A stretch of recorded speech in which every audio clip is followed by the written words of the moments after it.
And here we go. Hey everybody, I'm Joe and BizarreStar. I'm an occult detective hunter and final guy, and I don't really have much to play right now. After playing, well, I have a lot to play, but after Requiem, I kind of wanted to take a little break from games because I have a bunch of stuff I actually wanted to watch. Hold on.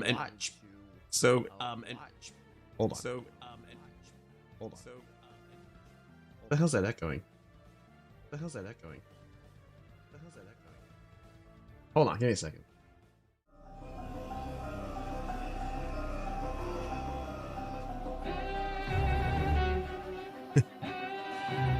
Oh, okay. I got it. Hold on. Yeah, sorry, guys. I don't know what the hell that was. One of my dashboards, the sound was on. I don't know why it was like that. Anyway, so yeah, I think I had like a bunch of these videos I actually wanted to react to, so I figured why not do that now. And since it was Friday the 13th yesterday, I figured I'd save off. I would actually save off on these videos. One way, by Andy, the maniacal cinephile. Stitch together pictures.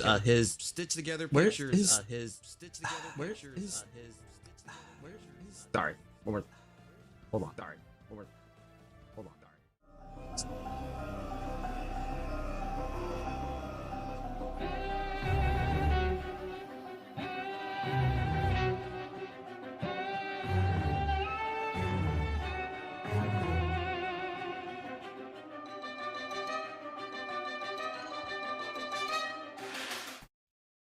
All right. Yeah. Okay. I just cut off the stupid window. It was being a pain in the ass. Anyway, so it's working? No. Okay.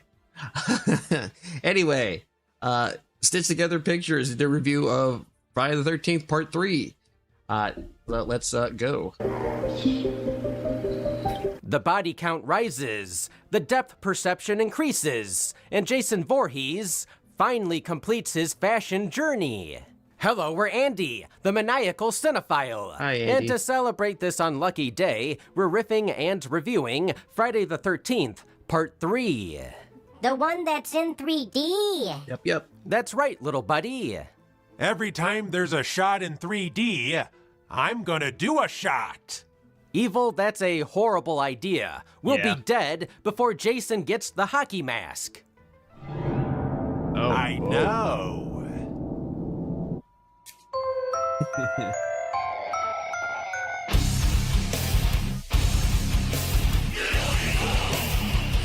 It's me to watch this one too. Friday the 13th Part 3 Again, was we'll rewatch unleashed it. on cinemas back in 1982. The director of Part 2, Steve Miner, returns to direct. Because the coal mine wouldn't rehire him. Huh? Set directly after the events of the previous film, the plot would have followed a post-traumatic Ginny Field, but actress Amy Steele said, "So long, suckers!" Instead, we're introduced to a new batch of young people to serve as Jason fodder. Where's Paul? Jason is handing out cars like Oprah does machetes. Huh? You got that round. All This right, entry is notable for being the only one in 3D, and it's the first appearance of the trademark hockey mask. It really does pull the whole murder ensemble together. Oh my God! I'm beautiful! So, grab your 3D glasses and join us as we head back to Crystal Lake to dissect Friday the 13th, Part 3. Yeah. But wait, Aw. do you love the remake of The Thing? Did Wilford Brimley have diabetes? Well, today's video is brought to you by The remake? Thing Expanded, the new 5-hour documentary that dissects John Carpenter's sci-fi horror movie classic. Kurt about this. Russell, this little guy right here, Yeah. has joined the documentary, which includes director John Carpenter, the other living cast members, R.I.P. Wilford, the crew, and many other big names like Guillermo del Toro, Frank Darabont, Eli Roth, Greg Nicotero, and many more. Perks include a Blu-ray with a slipcover, 32-page booklet, 2 damn. posters, Ooh, a sew-on patch. a certificate, your name in the credits, a digital download of the doc, and a digital soundtrack. Every story is uncovered, and every theory is explored. Use our link in the description and pinned comment below to pre-order your copy today. Part 3 opens with a recap of the previous movie, in case you didn't own a VCR in 1982. Cut to the opening credits in glorious... I believe it was this, like the second one. At the end of the second one, they wanted her eyes, Pamela's eyes to move or to open, but they decided against it because they thought it was too stupid or something like that. 3D with a funky disco remix of the theme song.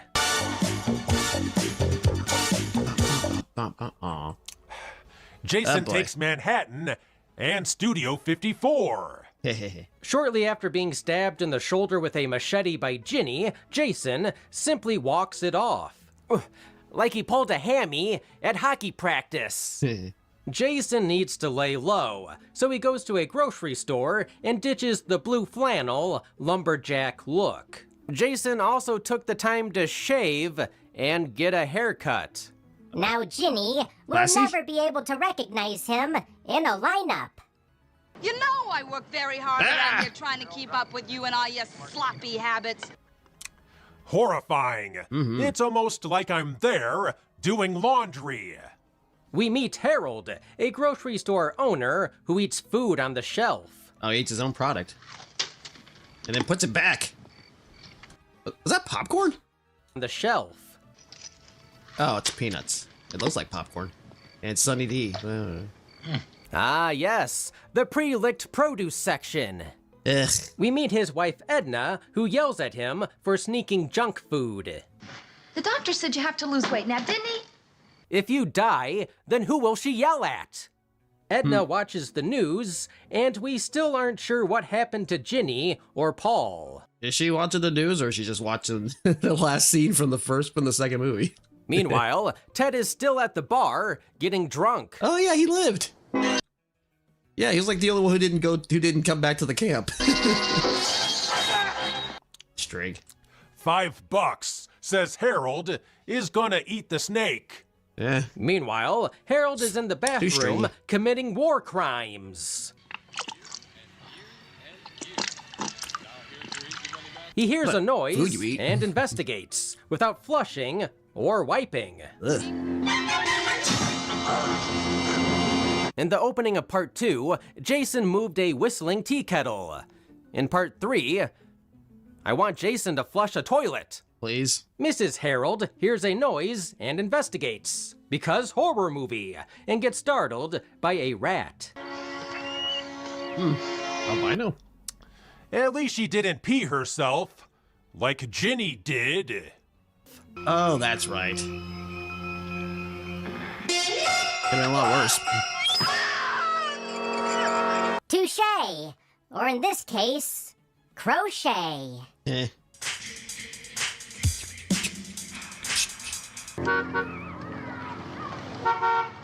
Oh, come on! Who holds a bat like that? Take a shot. The victims arrive to pick up Shelley's blind date, Vera. We see Shelley lurking in the background because he's the stereotypical prankster who loves scaring people. I'm not an asshole. I'm an actor. Asshole, actor. Same thing. What's the difference? Be yourself. Would you be yourself if you look like this? Oh. For once, Jason isn't the ugliest person in the movie. Oh. Which one's my date? Sorry. Dude, at least wait for the rejection before you apologize for existing. Yeah, The Scooby Gang then notices smoke coming from their van, only to find their hippie friends. God damn.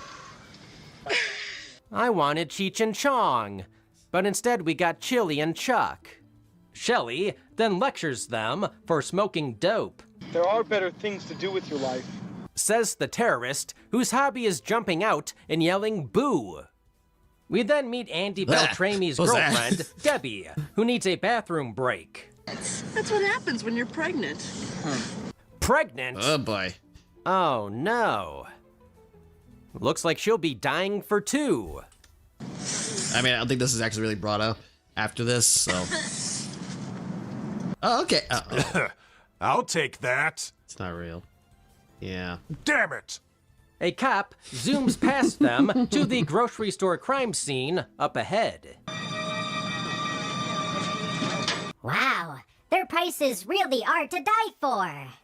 They stop the van because Abel the redneck prophet is napping in the road. You must be in heaven. No, you're in New Jersey, which some say What's the opposite? is worse than hell. Abel then pulls an eyeball out of his pocket and gives them a warning. I have warned thee. Damn, eyeball. I have warned thee. R. You know, Crazy Ralph didn't need props or silly wordplay. Higgins Haven. They drive over a rickety bridge with loose boards. I believe it's called the Bridge of Foreshadowing. Chris Higgins and her friends arrive at her old house on Crystal Lake called Higgins Haven. It's a safe haven, but only if you're the final girl with the last name Higgins. Chris notices the front door is ajar, and she's grabbed by Rick, her old flame, who kisses her. Jesus. Rick! My imagination, or did it just get cold in here? That's It's pretty called forward a back draft. Next time, close the damn door. Chris explains that she's been away for 2 years, wants to take things slow, and get to know Rick again. Okay. There's only so many cold showers I can take. He looks sturdy. The Let's be honest. shrinkage will turn his penis into an innie. Outside, Chris notices that the van door is also open Wasn't this store closed a few minutes ago? and is startled by Shelley. They said they were going skinny dipping, and I'm not skinny enough. Oh, Jesus. What Shelley needs is fatter friends. Upstairs, Chris lets Debbie stay in her old room and notices the barn door is also open. I could just be the wind. Chris senses every open door like it's her mutant superpower. She's like the lamest X-Men. What's this? It's your bed. A hammock? A hammock, all right. aka a hillbilly sex swing. What? Suddenly, Chris hears a scream coming from behind a locked door, and they find Shelley with an axe in his head. Before they can offer to buy the killer a beer, it's revealed to be a prank. It was just a joke. I didn't mean to. You never mean to. Just like the time Shelley trapped those kids on a burning bus.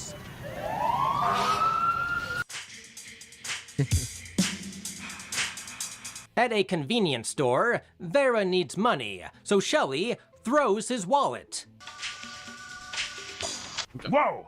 Hey, Cap. It's like I'm seeing things in 3D. Evil. Shut up. Vera and Shelley then get into a confrontation with the bikers, Fox, Ali, and Loco. Can I buy you two guys a beer or something? Maybe Talking some to Louie? gum? Or a stick of deodorant? Is this your rubber? Well, no. That thing is more unused than Harold's toilet paper. After asking nicely, Fox gives back the wallet. However, Shelley accidentally reverses into their motorcycles. Oh, shit. Oh, shit, it's bright. Let's get out of here. Now they have to exchange insurance info. Don't. Ali breaks their windows with a chain, but Shelley has had enough. What are you doing? He went too far this time. What I said after watching Jason Goes to Hell. Shelley turns around and runs over the motorcycle again, impressing Vera. Did I do it? Yes, you did it. You were great. That was great. Forget pranks. Shelley is going to impress girls with misdemeanors. Come on. Guess that's how you do it. I'm warning you, Andy. I'll break your string. Is it me? Or is the room also going up and down? They return to Higgins Haven and give the keys back to Rick. My poor car, what did you do to it? Rick, tell your insurance agent it wasn't an act of God. It was an act of Shelley. He'll understand. Later, the bikers siphon gas out of the van to torch the barn. The mature thing to do is always arson.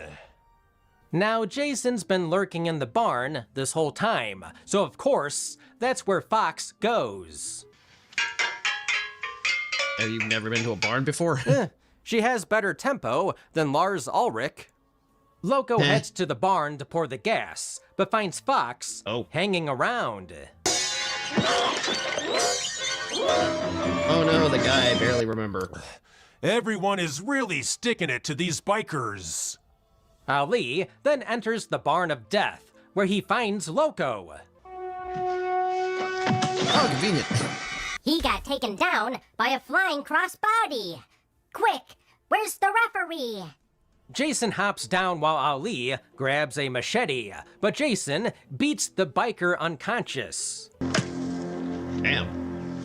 Jason was pretty agile. I guess Jason wasn't a fan of the biker DLC.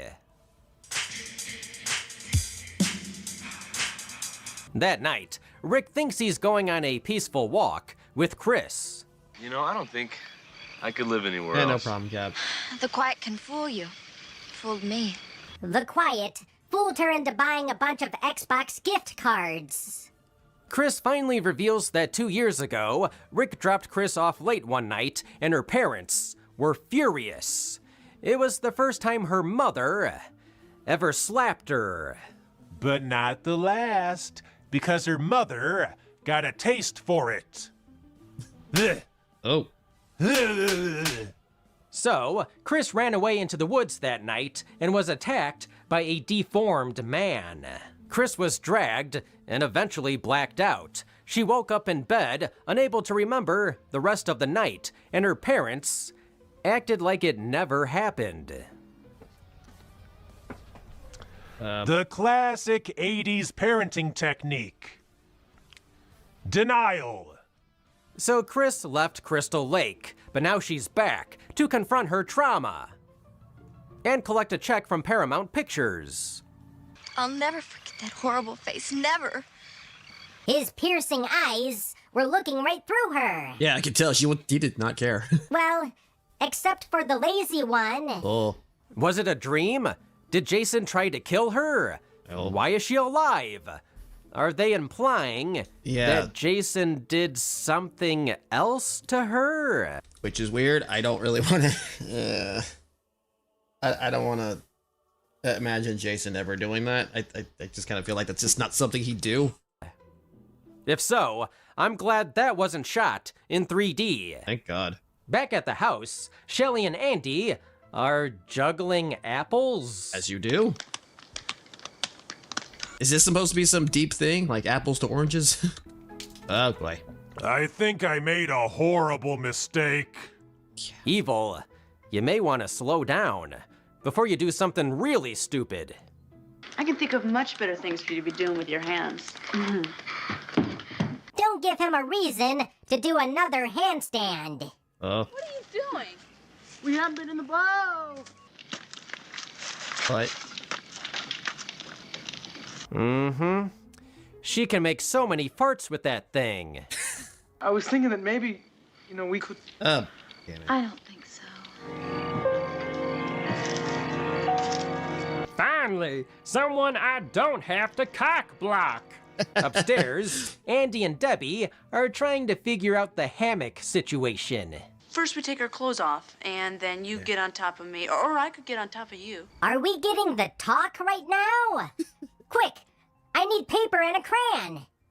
What? Jason really is a lousy goalie because these kids still end up scoring. Tommy Chuck, goes to the outhouse to smoke pot while on the pot. Heavy shit.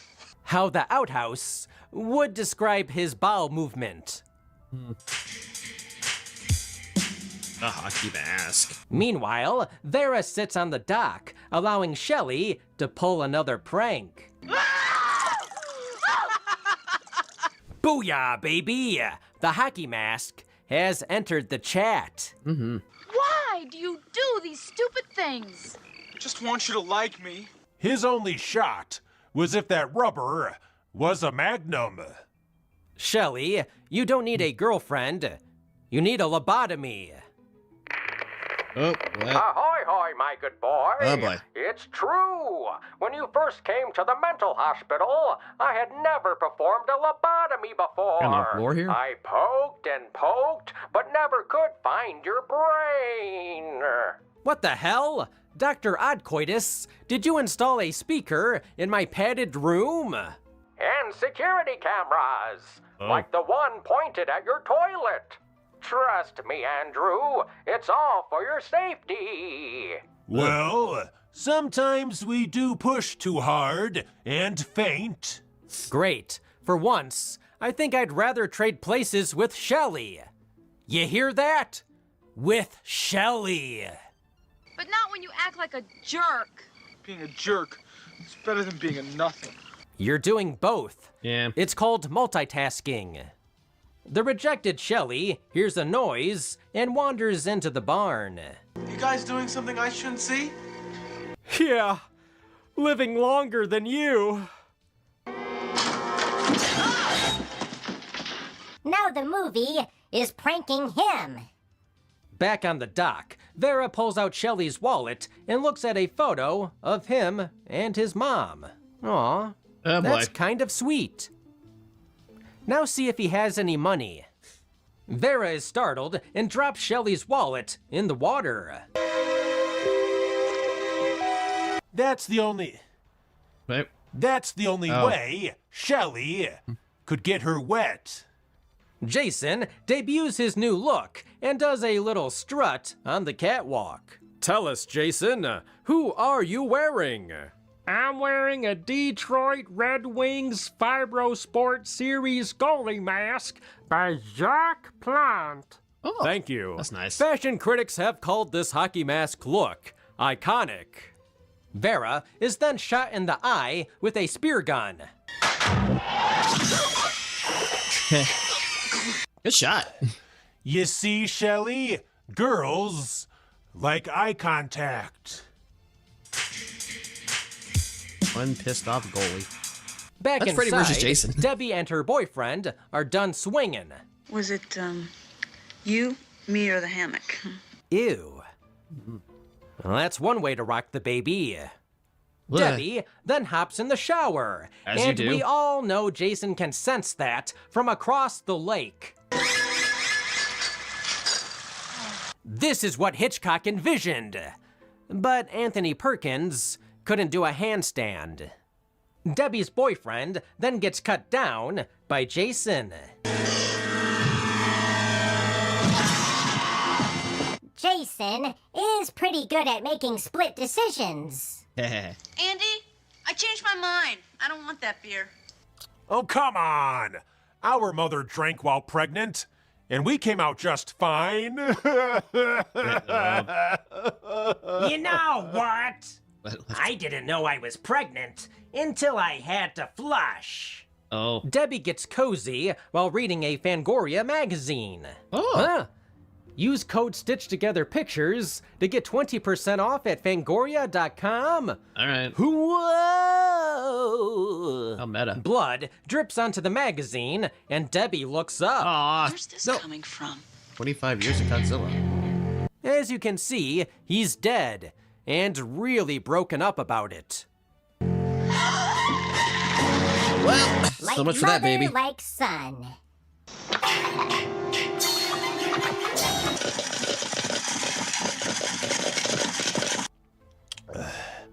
If needed, I filled my pants with butter. Aw, damn it, Evil! You pissed ourselves! Oh. How come you never scream when we have sex? Give me something to scream about. There is a reason why she's called Chili. Chili is a code word for eating butt. When the power goes out, Tommy Chuck, goes to the basement where he's yeeted into the fuse box.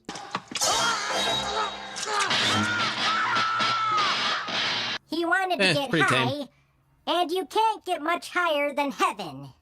Chili opens the door and finds a dying Shelly. Stop fooling around, man. And... He's dead. He's done. There we go. Enough is enough. Well, Shelly finally got laid. To rest. Oh, you missed the part where she's like freaking out. She's like, oh, Shelly's dead. And she's just like kind of wandering all over the fucking place. Aw. She went from chili to shish kebab. When Rick's car breaks down, Chris and Rick are forced to walk back, only to be greeted by the smell of burnt popcorn. What's going on here? No, you tell me they're your friends. The one-time Rick is glad he doesn't have friends. Thinking everyone took off without them, Of course they're her friends. He looks like he's 40. Rick goes outside to die.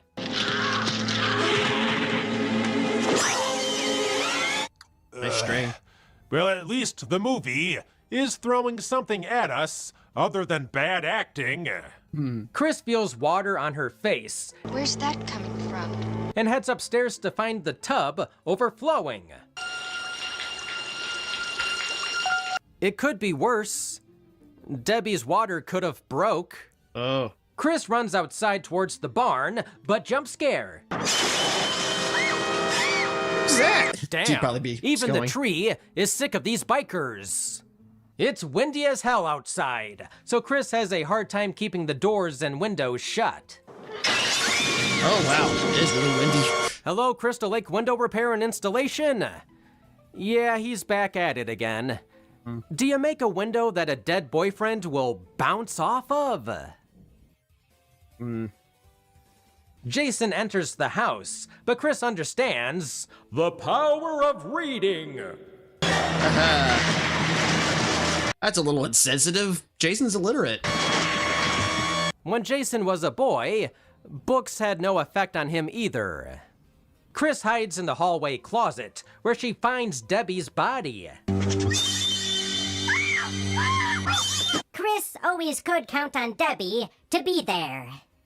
Jason charges down the hall and breaks into the closet with an axe, but Chris grabs a knife. He was still human, so it can still hurt him.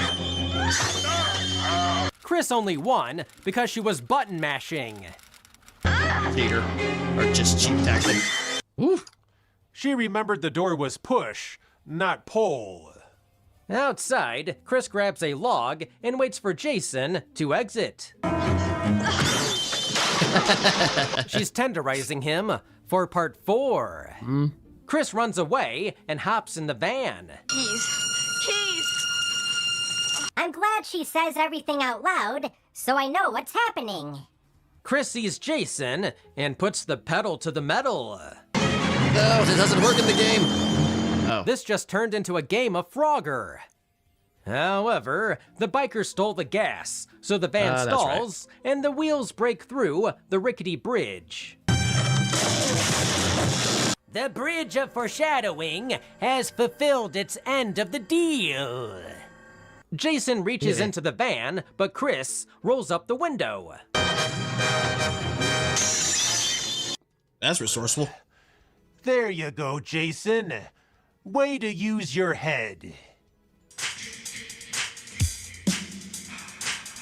Chris flees to the barn and barricades the door, but Jason easily gets in.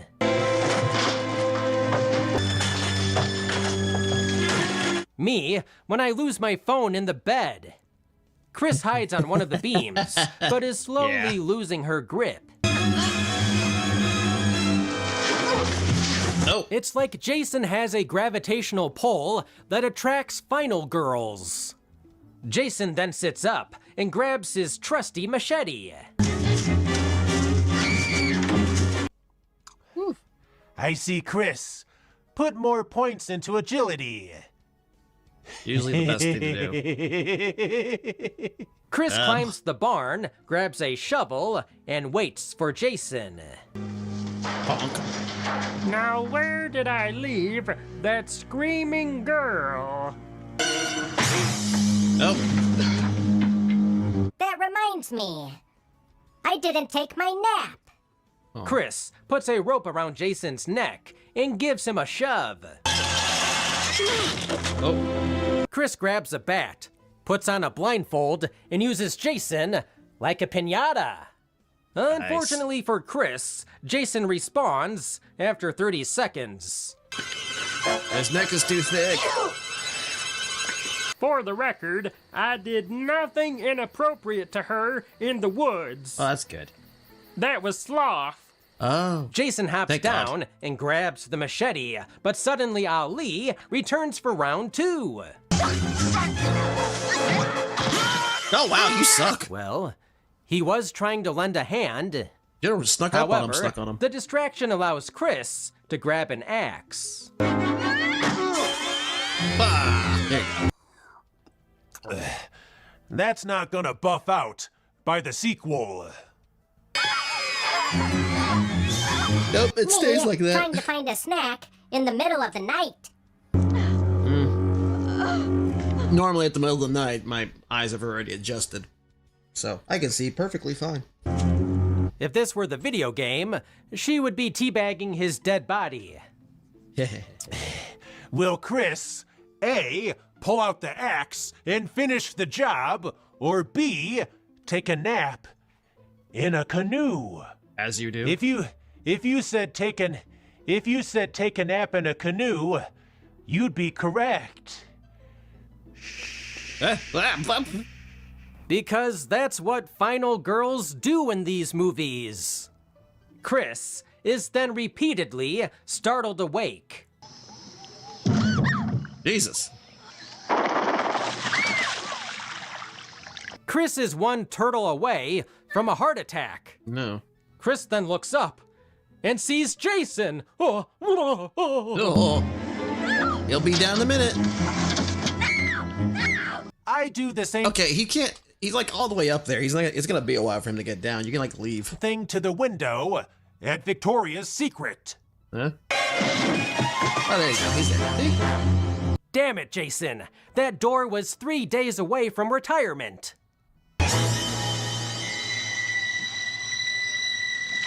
Jason remembered he left some candles burning in his shack. Oh. Part 3 keeps the formula going and ends with one final jump scare. She's like the lady in the lake who handed out a magical machete. However, it must have been a dream because the police escort an hysterical Chris away from Higgins Haven. All a dream. Sometimes you gotta laugh and look on the bright side. Shelly's dead. In the barn, we see that the dead body of Jason is still there. Leave it there. Do you suffer from insomnia? Doctors now recommend axe lodged in head. On a budget of $2.2 million, Friday the 13th Part 3 grossed $36.7 million. Jason made a killing in more ways than one. You're sloshed. Whoa. Where'd I get all this money?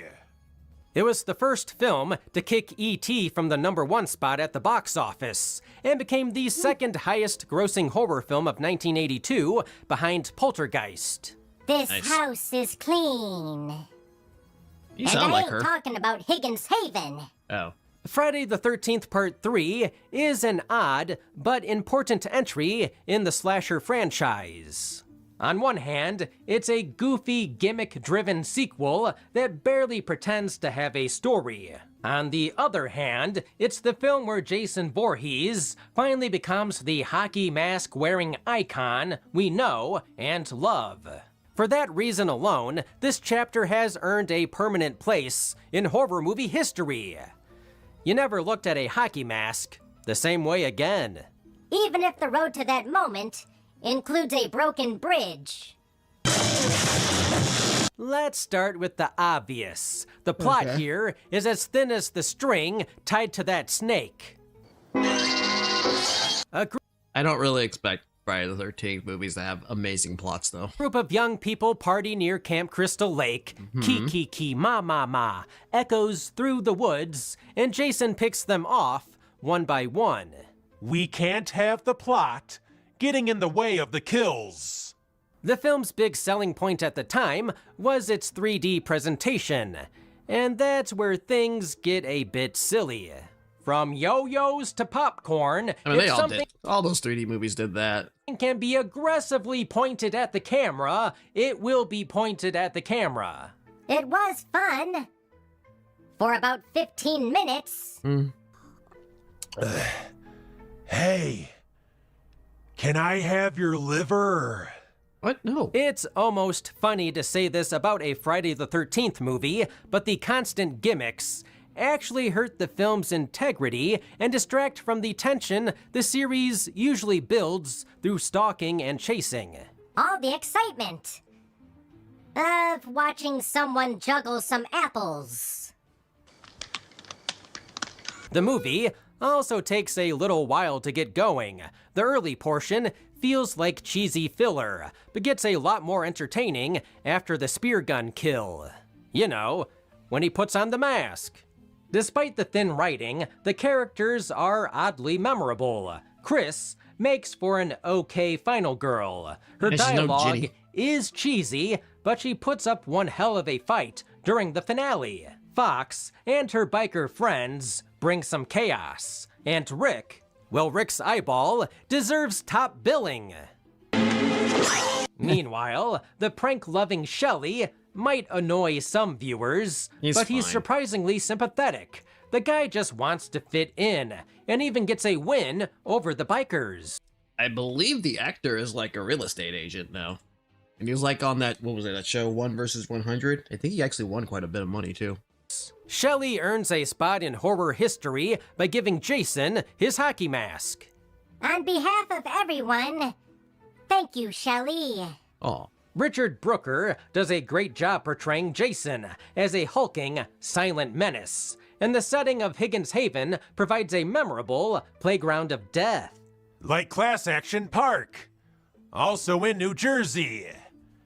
Excuse me. All right. Yeah, I figured that was going to happen at some point.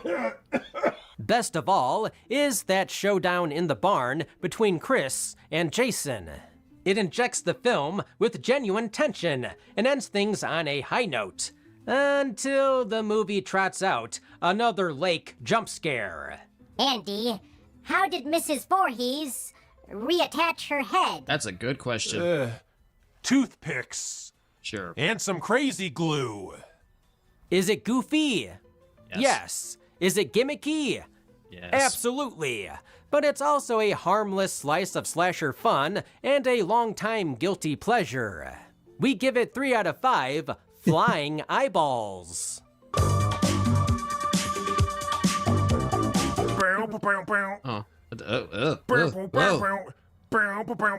Let us know in the comments, do you have a favorite 3D movie? We've been Andy. I don't think I really have one, no. I guess this one, it's fine. It's not my favorite. It's not even my favorite Friday the 13th, but is what it is. Anyway, good video. So, this one's like a month old, this video right here. Was it like, but the older Resident Evil fans aren't respected by the newer ones. There seems to be a lot of discourse I've seen regarding Resident Evil, like newer Resident Evil fans, preferably the ones who've never played the older titles. A lot of people, a lot of these newer fans calling for the remake of like the first game. I do not think it needs a remake. It's perfectly fine as is. And I'm not really a super big fan of a lot of these, well,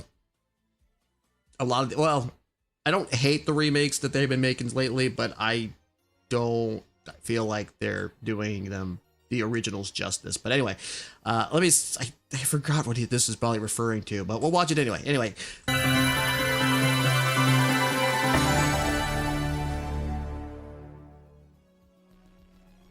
Hey everyone, One Big Boss here. As you can tell by the title of the video that you clicked on, we're talking Resident Evil, but more specifically, kind of a discourse that's happening online right now with the Resident Evil community. And it's one that isn't really new per se, but I think it's kind of getting worse. The further we get into newer Resident Evil games, the older games are kind of dismissed and often talked about as being terrible. Now, I don't know what it is with these newer fans that have coming into this franchise, whether they joined during, you know, they joined during the newer titles, during like say Resident Evil remake, and they don't seem to really respect the other titles mostly because of tank controls and because they look old. It's a very shallow reasonings. The original Resident Evil 4, Resident Evil 7, Resident Evil 2 remake, but there has been a massive, like I said, discourse about these older titles, and that new fans won't play the old ones because they look bad and they control bad. How do you know that they control bad if you've not played them before? Why aren't you playing them? Because you can play them, and it's not like it's going to hurt. That's another excuse I keep seeing, like, I can't play it, they're not readily available. The first 3 titles are on GOG, you can easily buy them, and you don't really even need, like, any mods. You can have the Rebirth mods, but you know, they're not, like, required. And you're doing yourself a disservice as a so-called Resident Evil fan by not playing the older ones. You know, this kind of happens a lot with a lot of different media that's out there, whether it's something like, let's say, James Bond. A lot of people won't go back and watch the older James Bond movies because people will say things like, oh, they're misogynistic, they're products of their time, okay? But you get to see that time change as the individual entries just kind of come in and make their own place in history, and that's what Resident Evil did. For everybody that says they love the newer games and they won't play the older ones, but they love this franchise, well, you don't really love this franchise. No, you don't. If you're not giving the older games a chance. Now, I'm not saying that once you've played them, you have to like them, but at least give them a shot. You need to learn what fucking came before to understand it. That's the problem, and they don't want to understand that. There's no respect. It's like, how you can't call yourself a fan if you do not respect what came before it. Right? Because that is something that has been a thing in this community for a very long time. A lot of naysayers won't play older titles because they play like such and such. Mm-hmm. And obviously, when the original Resident Evil 4 came out, that's when a brand new wave of fans came in, especially since that thing was on the PS2 at one point, and the PS2 being the greatest selling console of all time, still in 2026, which is weird to say, to think that nothing else has beat it yet. Nope. But when you... It's weird.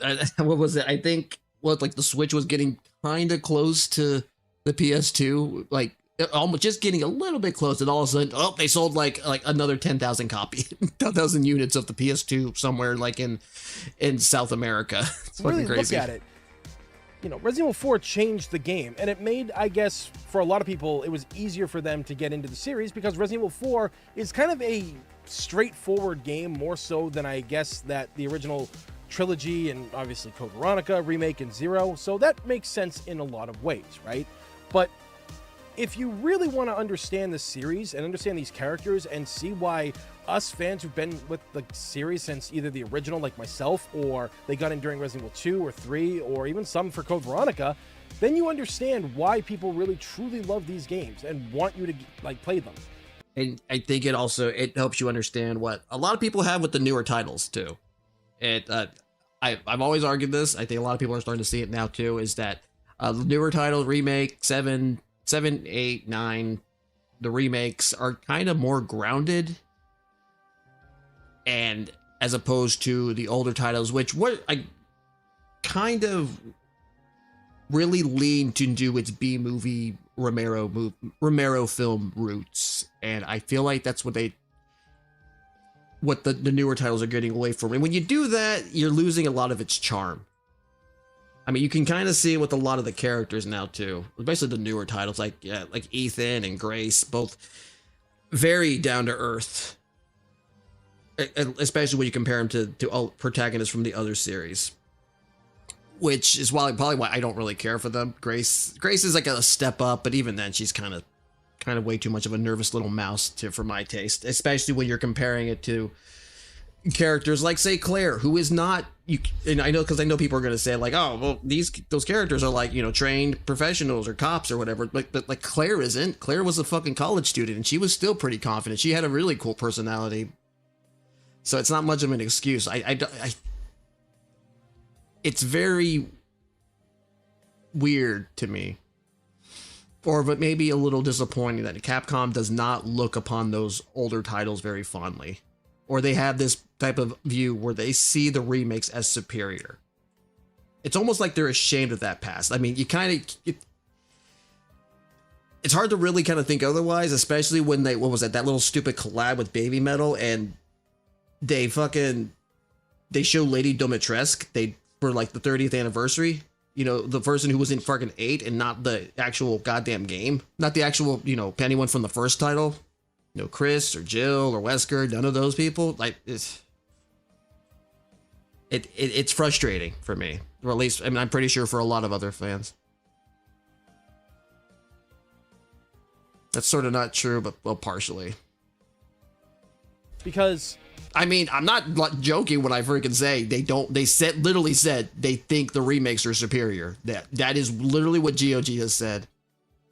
They did release 1930. Yes, and here's the thing. They didn't want to do it. That is not me saying that. That is literally the people from GOG. They had no reason to do it. GOG actually had to fight for that to happen. Because that is their words. They have said, that is what they have said at GOG. It's like, we had to actually fight to get those on our site because Capcom saw no value in those. It's like, why would you want those when the remakes are there? They feel that they are superior. So they don't, like I said, they don't think they find any respect for it. That is something, that's not Capcom necessarily that wanted those. That's GOG that had to go and get those on there. Again, if you don't respect the past, then how can you call yourself a fan of today? Yeah, I'm not saying people have to like those titles. I can understand they are really hard to get. They're a little bit like the tank controls can be a little tricky. If you stick with it, you can probably definitely see it, but at least understand what it came from, what it inspired. You're not even going to try that. Now, I've met a lot of people who said that they didn't really enjoy playing those games when they played through them, but they were glad they did because they finally understood why the games were so loved by people. And that's the thing. I'm not telling you you have to fall in love with the original series or even like them, but try to just understand. Now, I could say, and people are going to be like, oh, I bet you can't say that about any of the games past the original trilogy, right? Actually, you're wrong. I actually do not like the original Resident Evil 4. It is really not a game that I enjoy playing a lot of the time. Okay? What do you say, sorry? Original Resident Evil 4. It is really not a game that I enjoy playing a lot of the time. Okay? I still love that one. I love the beginning part of it and parts of the castle, but the later half of the castle and then that island is Snoozeville. Okay? Mm-hmm. And funny enough, that's good though. I'm a guy. But that's good. See, at least you understand it. And even going back to it, you can kind of see the charm in the bad acting or anything. But then again, it's almost, I'm not going to say it's intentional. I think that's a little disingenuous, but it is somehow aligns within the vein of what it's inspired. Again, it's like old school zombie films, which were not really known for their amazing acting either. Who loves Resident Evil 5? I think Resident Evil 5 is a great game. It is a lot of fun. Going back to 5, I did not like 5 when I first played it. I need to go back to it because I feel like maybe even with co-op, because I played it with my cousin, we beat it in one night. I really would like to go back to Resident Evil 5 just to see how it was. Maybe I misjudged it. I thought that with 7 and not 7. I thought that with 6, though I still don't like that game, but 5, I want to go back to that. I'm going to have to do at some point. But I will admit the flaws to that game. And that's the thing. I can do that. Like, I don't like Resident Evil 7 at all. I really don't. I don't feel like it's a Resident Evil game because when you've got a series that's far along, Hold on. Sorry, sneezing. 7, I don't hate. 7 is a game I was okay with playing, but I had zero desire to ever go back to it.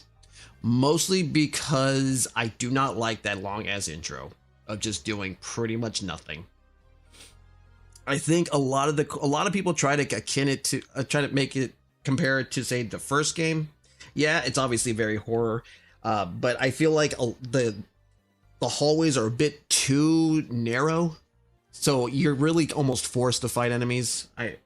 As opposed to like the original, or even say Requiem, where you are able to actually get around enemies. At least Grace's playthrough, you're actually able to avoid them. You can't really do that in 7. You pretty much are always very much forced to, forced to fight the moldy monsters. With like obviously with Jack or what's her name? You can obviously avoid them because you're playing hide and seek. Another thing I always thought is like people's like, oh, there's no like it got rid of the hide and seek mechanic. Motherfucker, you're hiding from Jack to like one of the first parts of the game. Oh, Marguerite, there we go. But it's not like obviously through the whole game, but it's there. But that's probably one of my bigger issues with 7. It's the rooms are way too compact, and you're forced to fight enemies, especially in a game that does have obviously a lot of known for having very little resources. So I think if they at least tried to giving you an option to avoid enemies a lot better, it might have been a much better game. Are long, and Ethan's fucking boring as hell. You kind of want to see some older characters come back, right? And 7 didn't really do that until the end, and you didn't even know that was Chris until he said he was Chris. So yeah, no one knew it was Chris. Everyone thought it was Hunk, which I thought was really fucking stupid. I mean, I knew it was Chris when he said Redfield. I was like, oh, okay, that's like the new model for Chris. All right. But he looked so dramatically different, people were like, they had to change it. So I still say that Resident Evil 7, though, is a great horror game. That game, especially with VR, oh my God, it scares you in a different way. It scares you twice. I mean, how often do you get scared by things after you've already seen it once, right? VR is a whole different realm. So again, I could see the good in a lot of these things and give it its praise when it did, because yeah, Resident Evil 7, it did save this franchise. It really... The enemy variety was kind of boring. Aside from the bakers, like everything was just a big bunch of moldy monsters. What was it? Regular moldy monster that's based like the Bender Snatch from Code Veronica, because sure, let's get that back. Let's get back that enemy. Jumpy moldy boy and chunky moldy boy. I'm sure there's some other ones I'm forgetting, but that's kind of the enemy variety was kind of boring. Really did. People don't understand that Capcom was literally on the on the edge of being bought out. Bankruptcy and everything, man. Like they could have gotten bought out if 7 bombed big time. So I think that, for the series, I do credit 7 a lot. But again, yeah. Though I gotta wonder if that would have really worked within the context of 7. So, but that would be nice. That's what I kind of liked about Requiem. They brought back zombies, especially like even then, I kind of feel like maybe they could have added a little bit more enemies, but what they added was great. Like, especially the different types in the hospital that were kind of, they just turned. So obviously they were kind of like, going about their own little daily routines of, the lights turning off, saying random phrases that they would say. I thought that was really clever. And especially as akin to the ones in Raccoon City, which are just full on zombies.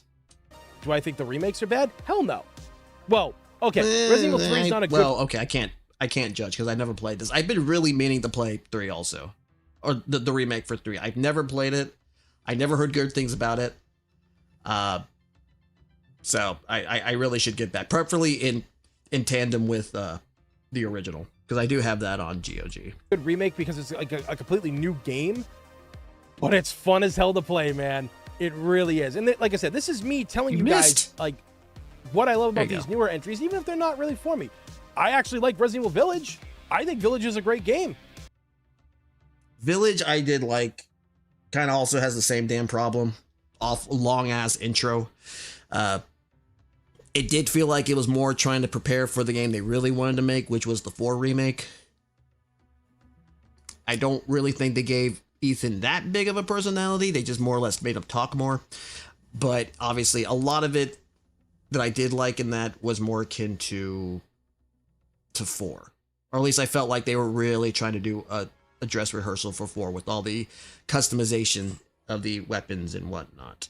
Not a bad game.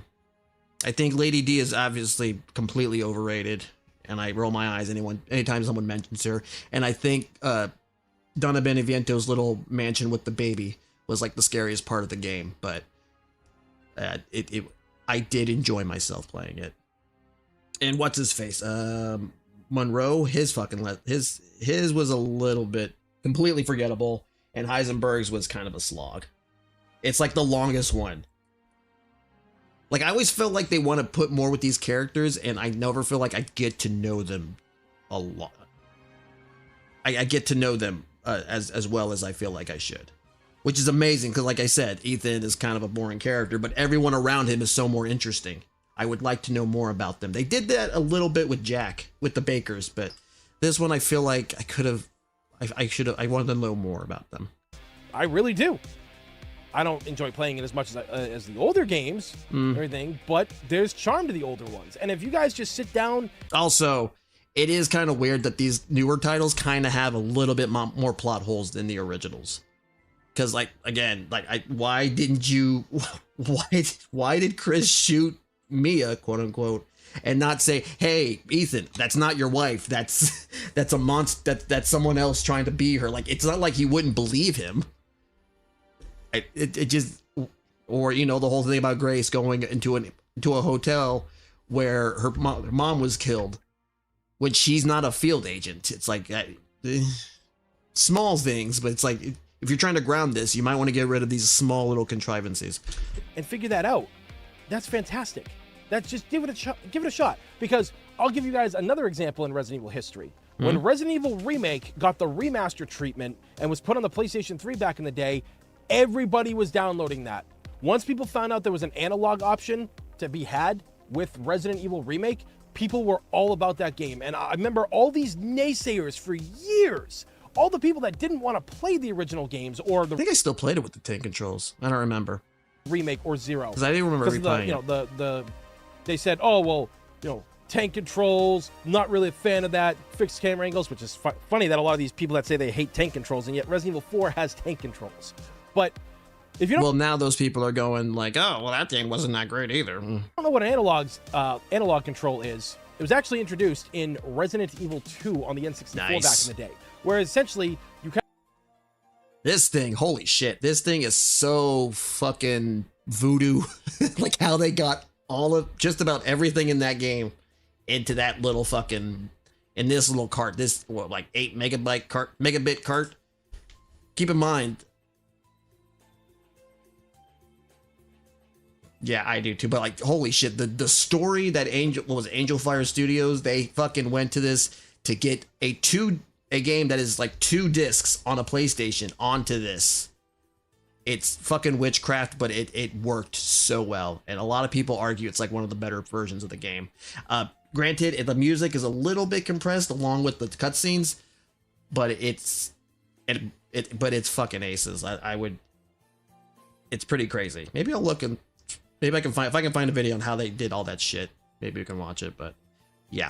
Actually introduced in Resident Evil 2 I really want to get that back too. In the day. That's where so essentially expensive. You kind of just press the direction you want to go, and the character's going to go that direction essentially. Now it is a very big kind of learning curve at first, especially for guys like me who've been playing tank controls for years. But it was a really welcome thing, and that led a lot of people to just come in and really experience these games. And I remember all these naysayers were like, oh my god, now I got to go back and play the other ones. I really do. Because back then on the PS3, you could literally buy Resident Evil 1, 2, and 3 for like $5 a piece in the PSN. But analog really changed it for a lot of people back then. So guys, I don't want to say the Rebirth gives you analog controllers, but there's got to be like a mod that does it. What I'm trying to say is, stop the discourse. Just play the older games, because us older fans are still playing the new games. Literally, me and my friends have a channel that revolves around playing the old games and the new games. We're literally playing newer games like Resident Evil 7. We played Resident Evil 4 Remake. We played them all, and we go back and we play online with Resident Evil Outbreak. We've literally played I'm not a fan of that outfit. It doesn't look like how it does in the second game. Resident Evil 1, 2, and 3 to death on that channel. You know, we do a lot at Row. We do, and we have a blast doing it. But we've also played the newer games. We have that appreciation for the new entries that we're still getting them. So please, guys, for the love of God, just stop the discourse and just go try the games. If you don't like them, that's okay. just realize, I really just hope that in the end, people just realize what great games these were back in the day and why they're so highly regarded to this day and age. They are so loved. Me and my friends, we literally made a Resident Evil film last year that we're debuting in Vegas, okay? Oh, that's right. They're doing it with the original cast of the first game, the very first game. The OG with all those, the people that were in the cutscenes. Original Resident Evil. Except Inez, who played Jill. I don't think they have, I think they tried, because like, they couldn't, for the longest time, they couldn't find all the actors who played them. They got a good chunk of them. I think, like I said, the only one they didn't have is Jill, but I think she just doesn't want to be a part of it. I think so. Actress from Resident Evil 1, reprising their roles 30 years later. It's insane, and you guys are going to love that. I know you guys will. And there's going to be other surprises in that film as well. But again, that's what we do. We try to educate people in, you know, the games of old, and while still respecting new ones, because we amp up and hype up the new games too. Because we want the newer fans to get their games as well. We really do. But at the end of the day, guys, just stop ripping into each other, okay? Just really start... Even then, I'd say at least watch some of the old cutscenes. Some of the cutscenes are just fun. Sitting down and realize, you know what? I want to try these games. They're available out there. I want to try them. Because they are. You can get the original trilogy on GOG for PC. And if you got a PlayStation 5 or even PS3, you have access to those games now. You can actually get them.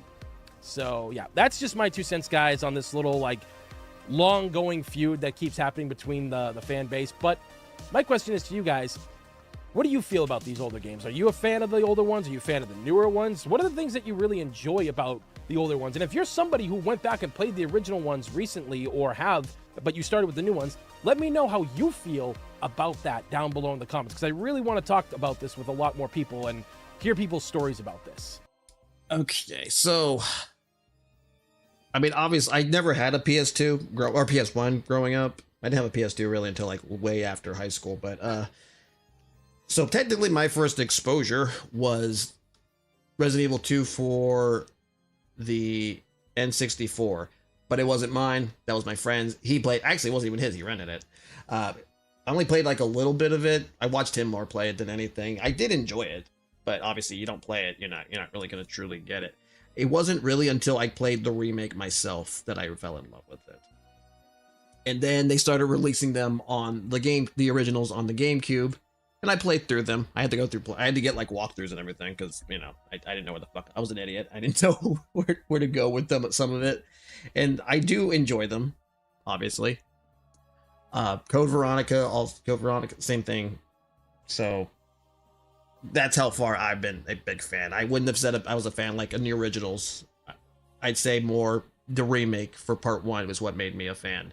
But I do go back to those. And even then, I kind of when I went back to the first one, I didn't like it as much. And then I went back and I started, you know, I guess I got older, I started appreciating it more, especially when they ported it over to the DS. And then I just started, you know, get it. You know, really embracing the silliness of the dialogue and everything.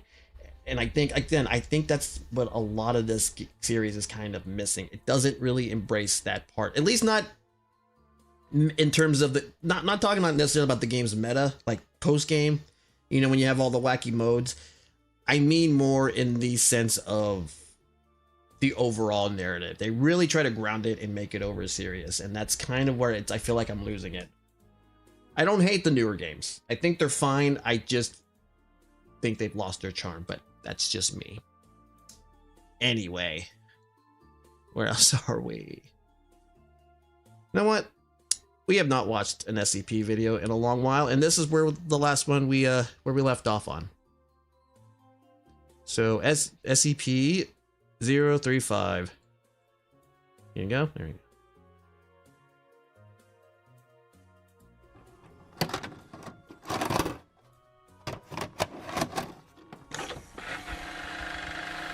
Oh, by the way, Cap, I forgot.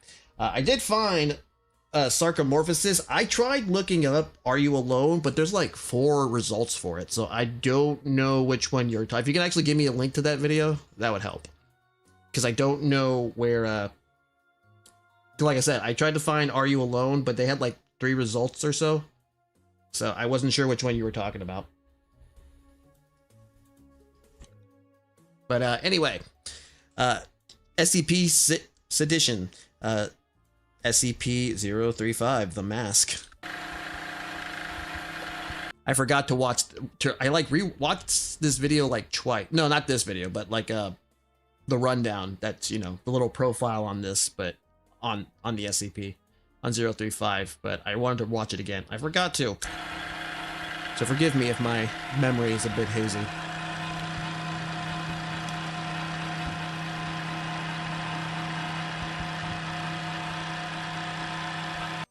No, I mean, I watched like the other videos that show about this. I forget who, like some other channel that like gives you a big rundown of like what. I'm guessing they're not completely different. I should really go stick to the wiki, but sometimes, you know, when I'm working, you know, I need to listen to some audio. They usually give you a good rundown of it. I forgot, it was like a 3-hour video that had like a whole bunch of the a whole mess of all the I'm guessing it's not every single SCP, but it's like obviously the shy guy, the old man, what else was there? Obviously the hard to destroy reptile, the mask, the doctor, that really big giant guy who thinks he's the one who thinks like he's a king. He thinks like he's that big giant guy who thinks like he's like the various historical figures, and then at some point Sherlock Holmes. I don't remember the numbers, but I remember those. And I re-listened some of those again. But anyway. Oh shit, I probably should have read that. Today's subject interest is SCP 035. Upon clarification, the SCP Foundation clearance has been given a personnel of level 4 and hired to ask it a question. For reasons, the purpose of this subject is to understand more about its understanding of its origins. Inquiry of subject-related data for personnel and level 4 to the discourse of information from SCP-035 has been authorized. Interview will be held in its cell. A table and 2 chairs are placed inside the vicinity. Watch will be seated on one end, and 035 will be seated on the other. 2 armed guards are stationed outside the door in viewing area next to the 05 Council Jacobs. A D3121 will be used to bait 035. Oh, is he gonna wear it so he can talk or something? Ooh. Information is withheld to D3121 on the current experiment. Because of the unpredictable nature of SCP-035, Watch has been informed to not to engage in physical contact with it. If SCP-035 shows any aggressive intent, the interview will be postponed and deadly force will be authorized. So is he going to put it on? I don't...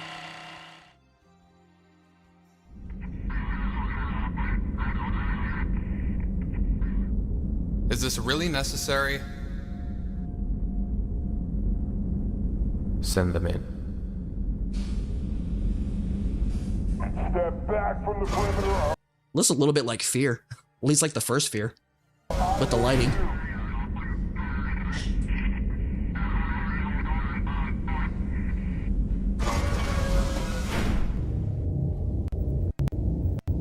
Okay, I saw the mask. Can I go now? Come on, I just want to get back to my cell. Open up. Nothing else is happening. What's the delay? It could take anything that looks human. Why use a real person? It gets results. What do you want me to do? What is this thing? Why is it sad? Gotcha. It looks beautiful. So smooth. I don't know if they're necessarily the scariest ones that they showed. I wish just a bunch of regular ones. I know they also showed the IKEA one, and I can't think of any other ones. But that's the ones I remember off the top of my head. So delicate and light. Yeah, I want it on. Yeah, you do.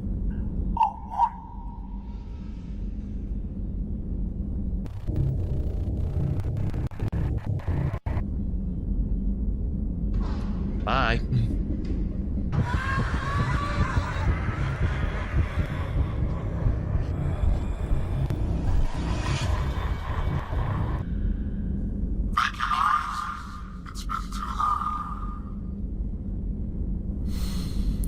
I think that's your cue.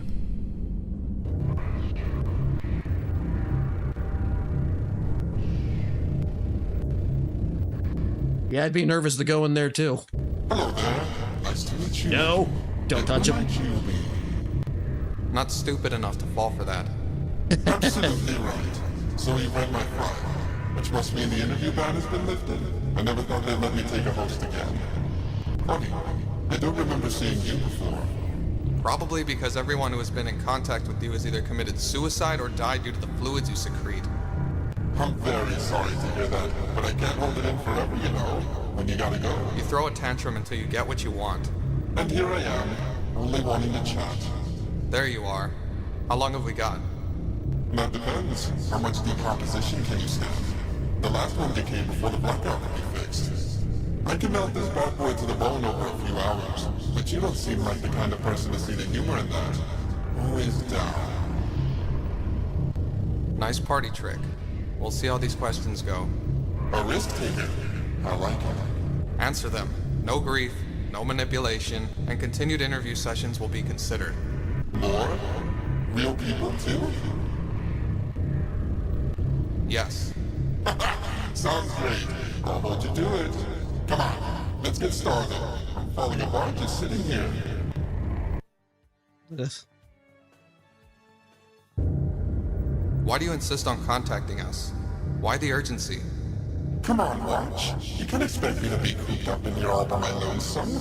I get very lonely. I'm a people person. I need to stretch my legs and socialize. Well, somebody's legs. Charming. So while you're animated, we might as well have you answer some questions. All work and no play makes for a dull audience. You done? Sure. You looking at me?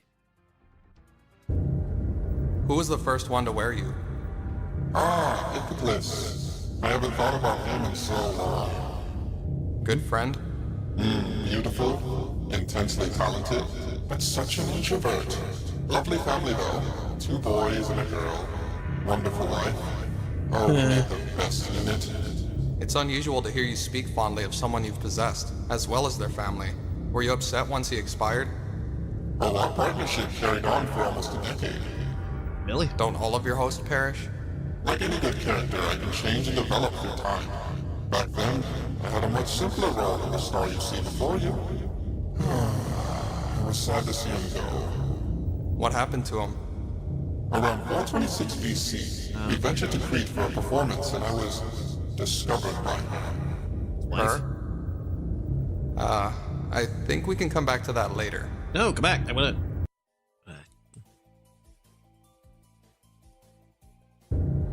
When you possess entities, do you inherit their memories and thoughts to add to your own intellect? Or are those discarded once they've expired? Yes. Yes? To what? What you said. You know, I reckon we can spice up the decor around here. Some wallpaper, a couple curtains, maybe a throw. 035. Wow, touchy. Everything all right upstairs? You're looking a tad flustered. I just have a lot on. Need to remind you that we only have so much time. Right. What was your question again? When? Oh, right. You're not too far off the mark. I have memories and thoughts that I've built up, sure. But a person's resolve, the power of their mind, determines not only the memories I access, but from what perspective I interpret them. Can you give me an example? Alright, let's say this chap here. Simple, well-rounded humor. When he's not crapping his pants, likes to dance around the issues in his life. Clearly I'm reflecting his personality to a T. It's what I do. I'm just that great. And if you possessed someone else? Someone like you. Analytical, straightforward, empathetic yet not too sympathetic. Clearly intelligent. You could take a while to digest. I hear that from 682 all the time. So the mind and personality you control dictates how long the body takes to... See? Intelligent.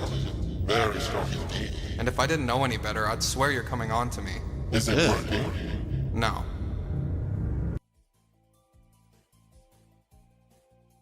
So there probably could be somebody that if if they put him on, they could last like forever. Maybe not literally forever, but a very long ass time. Not a good thought. Have you ever met anyone resistant? Or maybe someone who simply never trusted you? Whatever doubts people have about me fade away over time. On average, 10 minutes or so. Quite the aura you have there. Can't imagine if the reptile ever put it on. I mean, I don't know how the hell it would wear it. Maybe on its nose. I don't think it would like stretch out on him. What can I say? I'm a charmer. Clearly. Well, are there people who are not suited to wear you, or you would not want to be worn by? There you go. Acne. Anyone with acne. Oddly picky for a mask that secretes black ooze. I have standards, and in the end, that's all I have once I'm alone. Well, what if I had acne? Would you not want to possess me despite all you've said?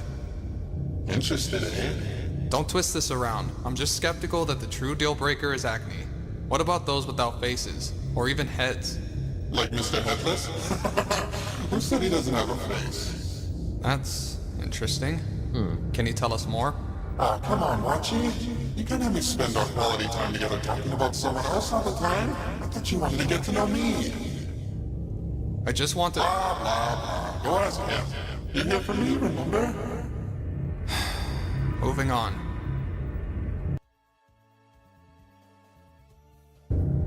How do you manage to lure humans to put you on? I'm irresistible. Look at me.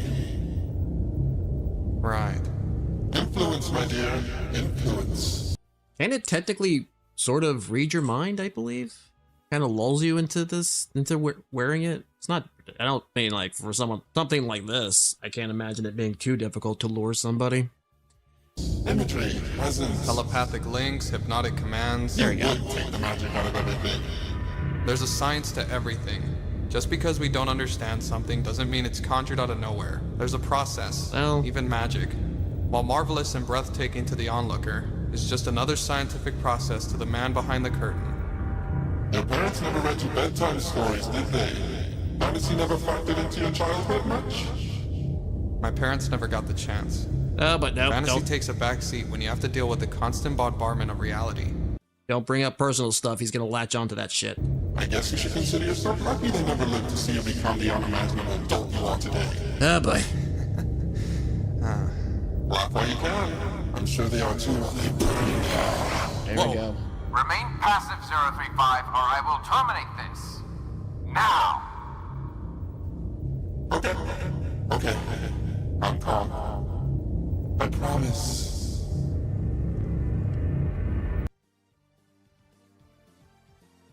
Council Jacobs noticed black blood around the table. That's what I just saw too. I was like, wait, was that there? Gradually increasing its rate in radius at 035's feet. The interview was postponed until the black blood surrounding 035 was cleaned by Foundation staff. Watch was screened to make sure none of the liquid had come in contact with him. Safety regulations were in check and the interview proceeded. What the hell do you use to clean that crap?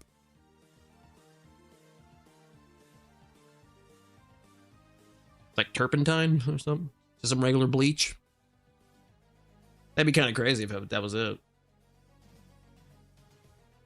OxyClean? How were you created? I like telling this one. Alright. You don't mind long and drawn out. There's a lot of plot to cover. That's what we're here for. Excellent. Legend speaks that Hephaestus, forger for the Greek gods, was petitioned by Zeus to create a gift for the muse Melpomene. How she used to sing the sweetest of songs and produce melodies so breathtaking. It soothed the souls from bodies of mortals and gods alike to far-off lands and back again. But one day, the only note that left her lips was that of tragedy. That sounds terrible. This was true to her sisters as well, and so Thalia, muse of comedy and daughter to Mnemosyne and Zeus. Zeus had a lot of kids to a lot of women. He was a busy man, beseeched her father to ease her suffering. So when Hephaestus got the order to make such a wondrous gift, He used the laughter of Goliath to forge dramatic pause. Me. Or so the legend goes. How do I know this isn't just a lie? If you're gonna have an origin story, it's always best to make it multiple choice. All right there, Joker.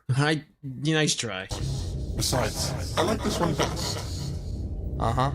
So you were created by gods, however self-serving it sounds. So what happened next? They christened me Dion Polonoi, which means of two poles in the ancient dialogue. What? Nothing. Sorry. Continue. Okay. Well, there are two certainties in Greek mythology. One, every major scroll or story starts with Zeus getting horny and shagging some mortal, or trying anything to get into their pants. Two, Hero hates everyone. I mean, even being married to that prick. Hero is ruthless in pursuing revenge. Just ask Eno. Who? Exactly. So when Hero hears Zeus's illegitimate daughter is getting a godly gift, and she isn't, every heifer on its flag can tell you she isn't going to be impressed. Sorry. Sometimes it's kind of hard to understand him. Every heifer. I can tell she. Okay. So while I was being made, she snuck in with one of Melpomene's most mournful sonnets and threw it into the forge. My design was now flawed. Instead of allowing her to feel joy, I would have accentuated her own sorrow, which probably would have driven the dear muse to death. Did you? Hey, technically I haven't been born yet. This was just the conception stage. Luckily for me, Hephaestus saw what she had done and managed to steal me back before Hero could deliver me to the intended victim. Unfortunately, centuries in a cramped forge doesn't do well for the cardio, and he kinda dropped me over the edge. Wow. Wow. The details are a little hazy, again since I hadn't really been born yet, but I was found and passed from hand to hand until I found my way to the theater of Dionysus. The actors there used me for their performances, and I brought out the best in everyone who wore me, which brought about my birth. Birth as an activation? I guess, although that sounds far too artificial. The first person to wear you birthed you? Correct. And in doing so, imprinted a personality that evolved with every person who wore you. You're so cute when you put the pieces together. Oh, how very much like the symbiote from Spider-Man. But surely someone noticed this. Oh, they did, but they didn't mind. I was a gift from the gods, they said.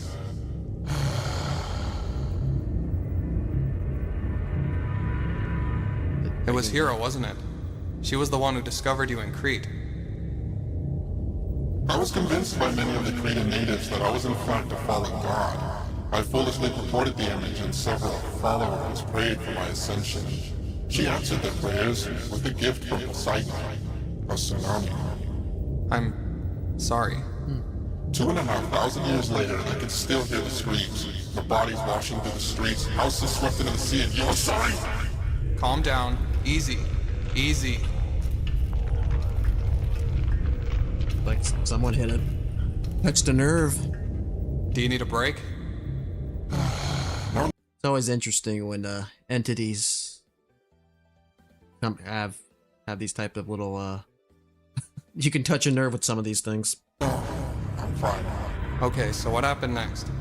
She destroyed my life, so I dedicated mine to tearing down the only thing that brought her any power. And what was that? The Greek Empire.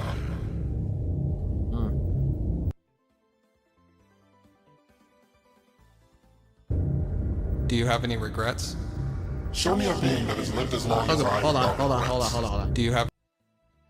Oh, I thought I could see like some of that liquid. Any regrets? Show me a being. I think that's it. That has lived as long as I without regrets, and you will have found a liar. Of course I do. Fortunately, I've forgotten most of them, but I still feel them in my heart. Anything in particular? Burning Alexandria's library.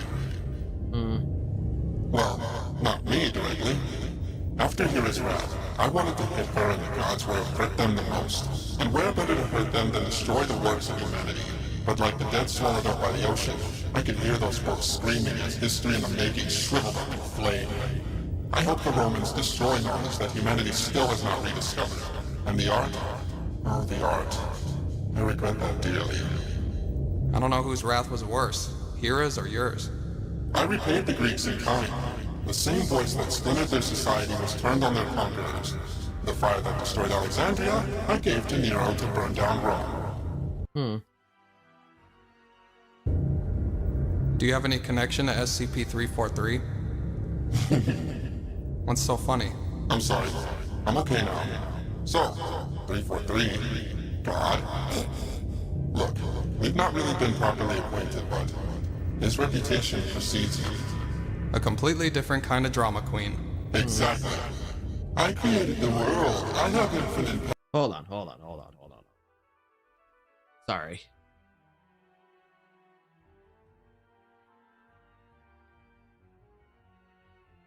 Oh, that guy. Okay. Sorry. I would have asked you, Cap, but I didn't want to wait, like, obviously, because of the delay. The stream delay. I didn't want to just sit there, just waiting. It's not like I hate the guy. Alright. It's just that his style doesn't click with me.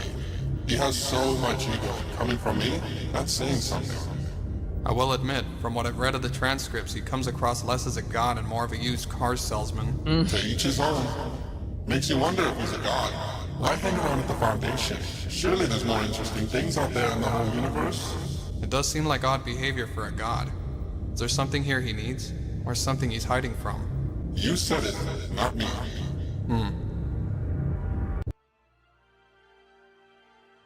What are your thoughts on SCP-173? Not much beyond what I've heard. Sounds interesting, if a little shy. Breaks everything it touches. If my mother were around, that is to say, if I had a mother, she'd say we were a lot alike. Well, despite the lack of the face. I'm sure you could contribute to that. Sounds like you two would make a nice pairing. Don't mistake interest and admiration for respect, my boy. You seem far too intelligent to make that kind of mistake. Well, thanks. Think nothing of it. Look, you may believe that similarity is perfect for a duo, but I don't see the world like that. 173, sorry.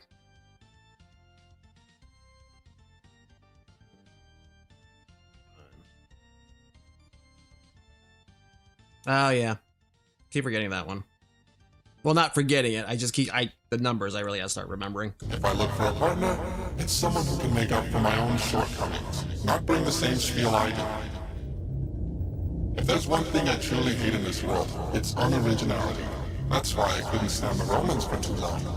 Whole culture was a cheap imitation of mine.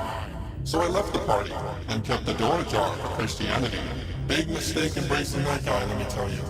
What's any of this have to do with 173? That is a good You were question. talking about 173? Yes. Alright, whatever. He did that intentionally. How old are you? Little rude. It'd be nice to have an official number. What? Do I need to spell it out to you? That's not how you weave a narrative, my boy. I've given you the facts. Use them. Well, your timeline seems to be pretty inconsistent. Some of what you say does fit the period, but the order in which you do these things is messy. What more do you want? I hand you an entertaining narrative and you throw it back in my face. Real considerate.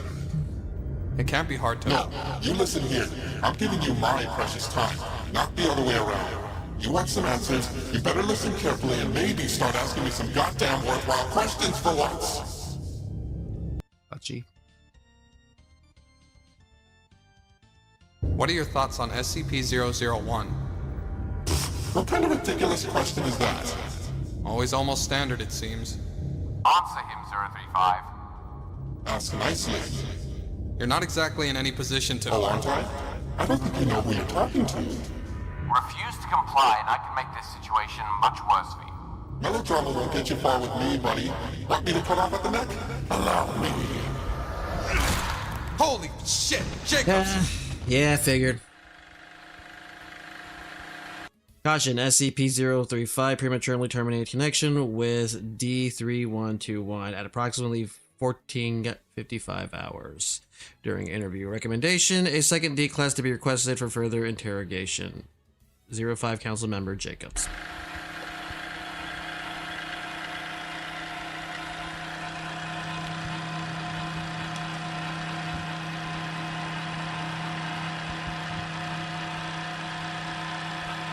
Continuing interview of 035, please insert tape 2.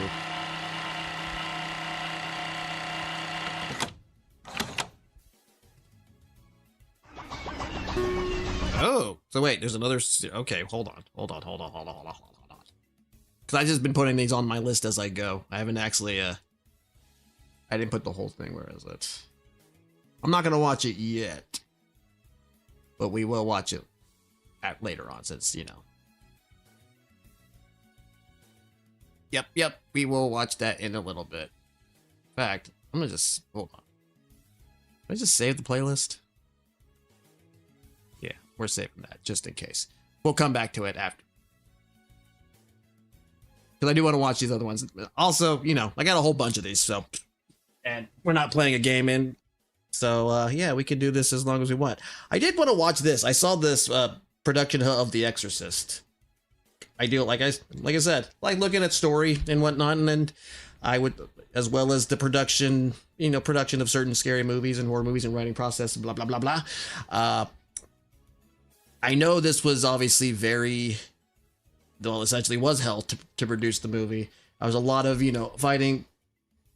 There's a lot, you know, there was a lot of bit of argument between the author of the book and the director, even though, like, I believe that the author really wanted, was it William Friedkin to actually direct it and everything. It's, well, we'll go through it while he talks about it. But anyway, and obviously it's a lot better than the other rant. I like these a lot more than, say, his other rant videos, but yeah, here we go. You know, Production Hell. In the course of this Production Hell, The Exorcist series, I've covered projects derailed by all manner of disasters, mishaps, clashing egos, studio interference, and sheer bad luck. But I don't think I've ever encountered a movie where God himself tried to sabotage the thing. Such is the case, though, with The Exorcist, William Friedkin's infamous 1973 horror flick about a pair of priests battling to free a little girl from demonic possession. It's actually kind of funny looking back on the movie now, because I suspect one nightmare about faith, doubt, redemption, and little girls that look like they just visited the world's worst chiropractor. The real horror was going on behind the camera. Unreasoned deaths, food poisoning, malfunctioning equipment, budget overruns, fires that destroyed entire sets. The Exorcist was practically a greatest hits tour for every movie-based fuck-up that it's possible to have, to the point where cast and crew genuinely began to believe that the shoot was cursed, and even had to bring an actual priest in for protection. Never has the term production hell been more appropriate than right here. So let us learn about the story of The Exorcist together.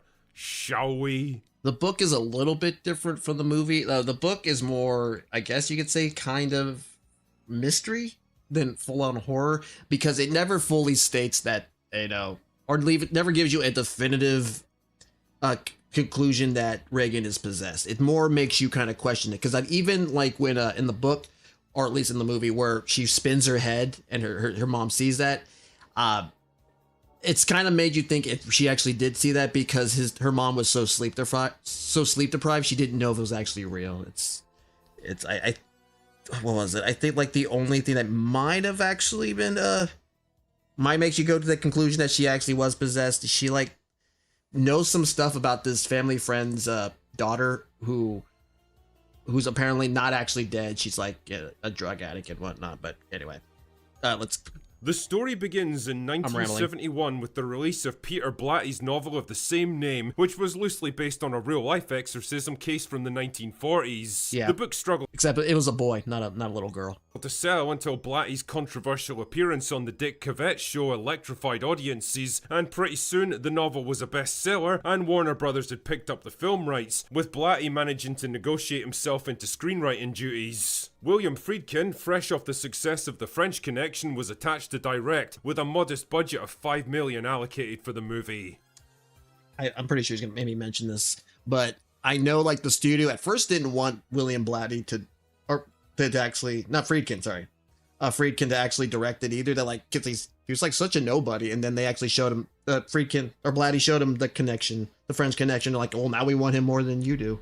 Casting, however, proved to be tricky. The studio wanted big names like Marlon Brando, Audrey Hepburn, Jack Nicholson, and even Paul Newman, but Friedkin was adamant. He wanted actors, not stars. And he got them. Max von Sydow, a Swedish actor who was only 43 years old at the time, was cast as the elderly Father Merrin and aged up with some of the best prosthetics that I've ever seen. For most of my life, I honestly believed that guy had just been fucking old for the past 50 years. The role of the younger Father Karras initially went to veteran character actor Stacy Keach until Friedkin met with stage actor Jason Miller. Miller himself was Catholic, but who could also pull off some pretty dark and mature scenes. A bunch of potential candidates were tested out, but none of them really fit the bill. Pamela Ferdin was rejected for being too well known at the time. Denise Nickerson was interested but found the material too dark and soon backed out. Even Jamie Lee Curtis was approached, but her mum Janet Leigh took one look at the script and said, "Fuck that, no way." Of the blue, an unknown 12-year-old named Linda Blair was brought into his office and immediately impressed him with her mature take on the material. A screen test with Ellen Burstyn, her on-screen mother, went so well that Friedkin declared, "There wasn't one other actress I would have considered." With cast and crew finally ready, it was time to get to work. The budget, $5 million. The schedule, 85 days of shooting. Neither of those things would turn out to be true. First came the fire. The massive 3-story McNeil house set built inside a New York warehouse burned to the fucking ground in the middle of the night. How the fuck does that happen? Jesus, that is like some, I guess, I want to say Looney Tune type of thing. It's like a lot like a literal domino effect that you would see in a cartoon. Like how that would happen. That's like, how, Jesus. Really? A pigeon did all of that. Not an electrical fault, not arson, not a disgruntled teamster. A bird. Apparently the only set that survived on damage was Reagan's bedroom, the very room where the demon does his best work.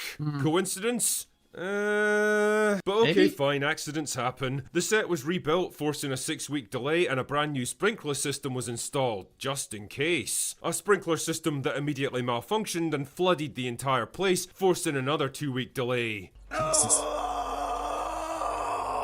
Damn, talk about bad luck, eh? That was sudden temperature drops on set, meaning high-powered air cooler units got lost in transit and ended up in Hong Kong instead of Iraq, forcing 2 weeks of delays. Friedkin himself proved to be a difficult director to work with. He's a weird guy.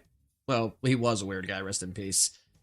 I think he said, like, if I wasn't a director, I'd be a serial killer or something like that. He said something weird like that. Very first day of shooting, he had a wall removed to create space for a dolly to back up from a shot of frying bacon, but he became fixated on the way the meat curled up while it was cooking and couldn't seem to get it just right. One crew member who was off sick for 3 days came back to find him still working on the same scene. It wasn't exactly fucking party time for the actors either. He liked to get genuine reactions from his performers, so he'd do neat little tricks like firing off blank gunshots at random times to keep them scared, or having fake vomit projected right into Jason Miller's face without warning him. It wasn't just Friedkin making life miserable for the actors either. A scene where Ellen Burstyn gets yanked backward by a stunt harness and thrown against a wall went badly wrong and jerked her so hard that it fractured her coccyx. And they even decided to keep that take in the film because it was so realistic. Well, they also kept that one scene in The Two Towers where Aragorn kicks that helmet because Viggo Mortensen actually did break his foot or something. Broke his toe or something like that. But they kept it in anyway. To be on crutches for the rest of the shoot, and the injury left her in permanent pain for years afterwards. Again, she was basically forced to work through the injury and was left in chronic pain for the rest of her life. A carpenter sliced his own thumb off and another technician cut his toe off. This was all bad enough, but then the dying began. First to go... Okay, well, dying aside, at some point I'm like, Jesus Christ, I feel like it's hardly on a director. Like I said, he was kind of kooky. Was Linda Blair's grandfather, who died in the first week of production. Okay, well, it depends how old her grandfather. Tragic, I know, but that's what old people tend to do, so I guess you could overlook that at least. On the other hand, Max von Sydow's brother passed away suddenly on his very first day of shooting, forcing a delay while he travelled back.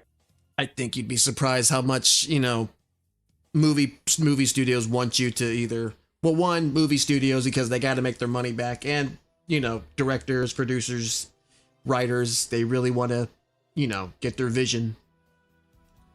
Hollywood. Fucking crazy. to Sweden to take care of the funeral. The actor Jack McGowan contracted the flu and died shortly after completing his scenes. The actress playing Karas's mother also died midway through production. So did the crew members, causing two very obvious problems for the studio. The budget was ballooning from an optimistic $5 million to well north of 10, and the shoot, which was supposed to last just 85 days, ended up dragging on for more than 200.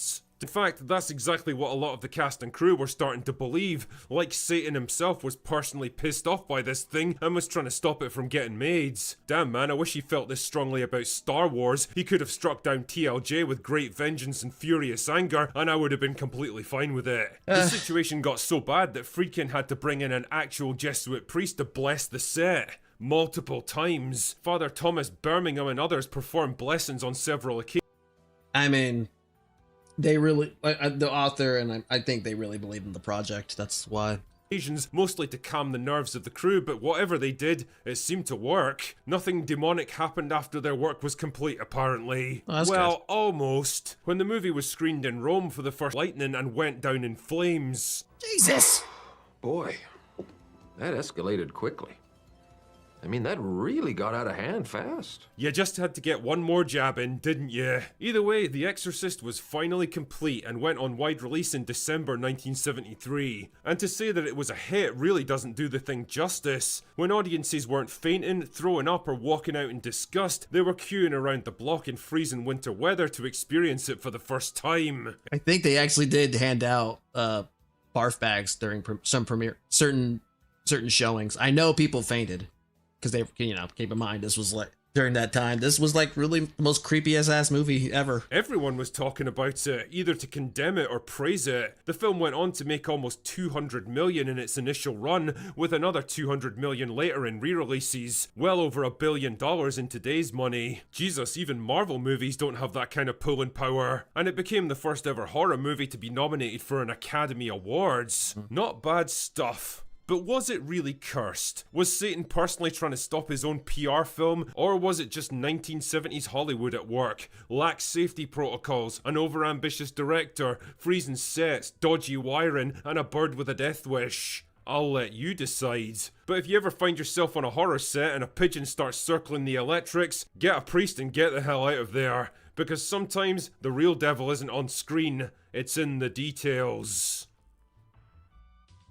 Funny thing is, despite the success, the author of the book, William Blatty, was not completely satisfied with it. He actually kind of had a falling out with the director, William Friedkin. He claimed that you tore the heart and soul out of this movie because there were certain scenes that were cut, and basically the director said, "Bill, you're a sore winner."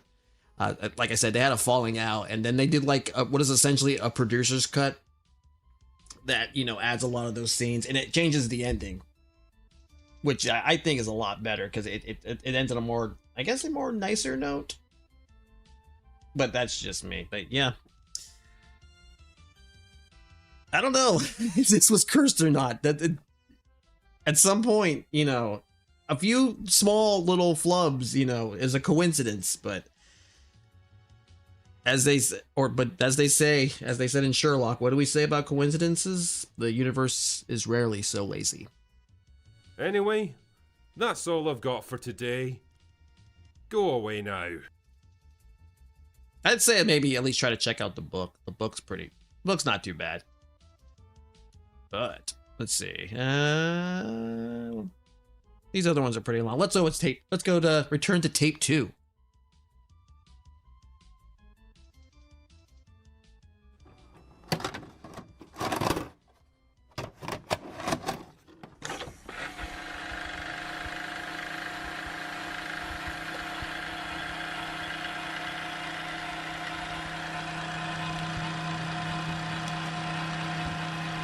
Hours for second attempt. These are the hands of an artist. Calluses, hard worker, shows vintage. Oh, is it? Hold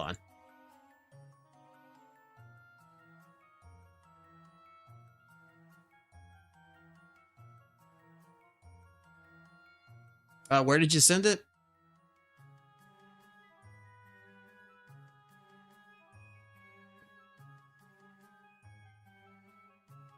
Yeah, because I don't see it on here unless the. Oh, let me see. Did it check it? Did it take it off there? Maybe. Hopefully didn't. Let me see. Did it? It might have. I don't see it on here.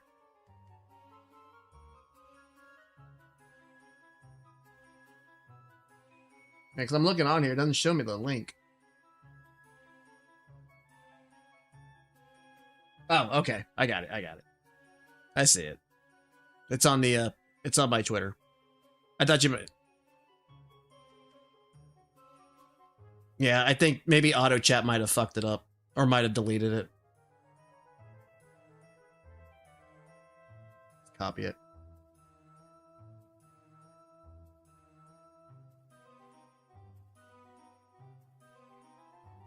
Oh wow, this is a short film. I'll just add it on here really fast so we can watch it after. All right. Yeah, I'm guessing YouTube saw that and said, no, you can't do that. You can't send links." I know a lot of them are pretty iffy with that stuff. A lot of chats are or a lot of, like, you know, for YouTube and Twitch, if you post a link, it'll probably shoot it down. Anyway, I got it. It's on here. Let me refresh that, actually. There you go. Anyway. Yeah, let's do tape 2 of SCP-035. Who was a person once.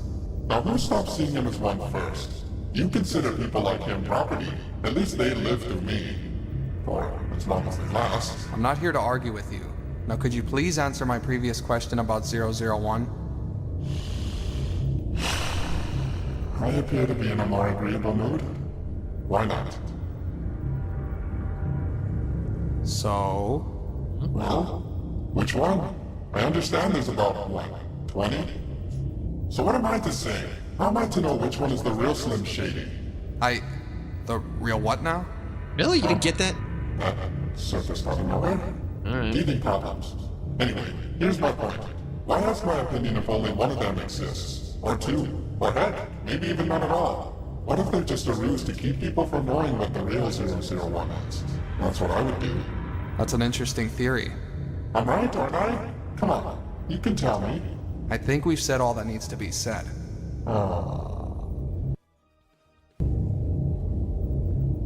What do you think about humanity? In all honesty, I find humanity to be the greatest source of entertainment. Really? What is it about us that you find so compelling? Random. The answer to that question is a difficult concept to grasp. Something philosophical? Life as we know it is one great symphony of order. Everything has a purpose. It's a place in the grand scheme of things, nature and matter. But then, humanity is thrown into the mix. Chaos, purposelessness, no order. And yet, somehow you coexist in your own illogical way, conjuring order and purpose for yourselves. Science and art would not exist had your kind not created it. In your attempt to make sense of the world, humanity interprets through imagination and entertainment. Calling a spade is just so boring, and you start murdering each other because of its mundanity. I see what you're saying. It's essential to your sanity. With no lens to hold it up to the world, you become fearful of it. You wind up having another day massacre. A single anxious, powerful woman caused a riot that lasted 27 days. All thanks to a little reality intruding on her life. Of course, I may have had a small hand in events. We're one hell of a playset to you. We're all playthings to something or someone else. Don't believe that I was never someone's toy too. Don't feel so victimized. It's only human. Believe me when I say. At first, I thought he was talking about that one lady. She went like on a big killing spree. I think it was like in England.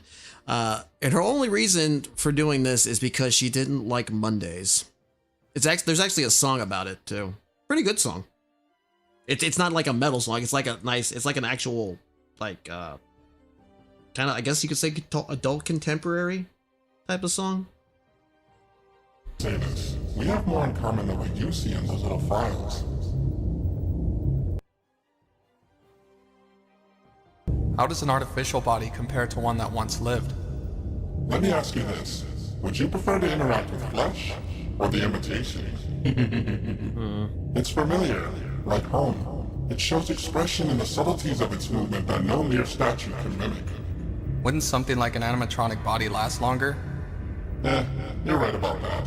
But most people would be scared out of their wits. It's not about preserving the body beyond its expiration date. It's experiencing what you can with the time you have left. Stone and metal provides no experiences to build upon the ones I already have. Touching. And what about in the mind? Are you afraid of expressing your own psychological state without another's personality to filter it through? Smart move, but you'll have to try better. Moving on.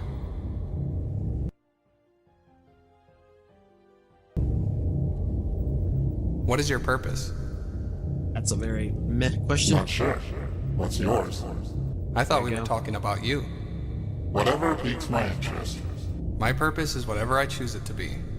Sure it is. Yeah. Objectively, I guess you could say my purpose is to help people express themselves in death in ways they never could in life. And unobjectively? For now, to feed. Is that what drives you to possess humans? Do you gain knowledge, sustenance, or some form of joy? Certainly more satisfying than taking over inanimate objects, like that man behind the glass over there. No comment. To an extent, I gained some knowledge of the person I possess, their memories and experiences, although I don't really retain much, just what I've said and done as them. And you feed on that? It's not like a literal meal. It's a feast of the soul. I thrive on variety, and what better fruits for a spotlighter like myself than fresh, ripe experiences and emotions of humanity? Pretty tasty. Yeah. Ever come across some rotten apples? Don't blame the tools if you're not talented enough to work with them. That being said, who am I to complain when I receive some variety? Can't imagine them being very picky. Especially in certain people's thought processes. Their dreams, their fantasies, their nightmares. That's gotta be really tasty to him in that sense. You could be the voice of reason to their tortured mind. Why would you do that? That is not my purpose. I accentuate, not debilitate. I study behaviors just like you. Like I said, we could be great stage partners. I don't force you to do anything. No, but they do. Where's your voice of reason? I don't murder people. What does that change? I'm on this side of the table. That's a very thin line you've drawn there, and it can be crossed in an instant. This line of questioning is discontinued.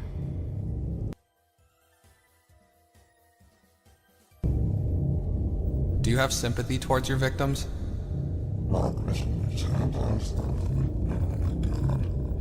035?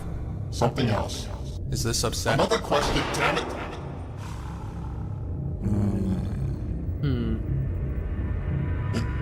It's difficult to answer. I used to not need to, but now, it's unavoidable. I share a person's memories and experiences. As soon as I take their minds, I see everything they lose. But the difficulty is not recognizing sympathy, but from where it is born. Is it me who sympathizes with my victim, as you so call it, or they who sympathize through me?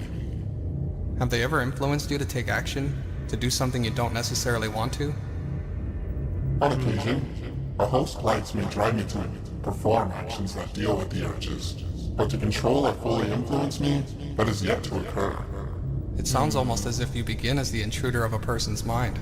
But once you make that link, the host becomes the voice constantly speaking inside your head. Next question. But... Please.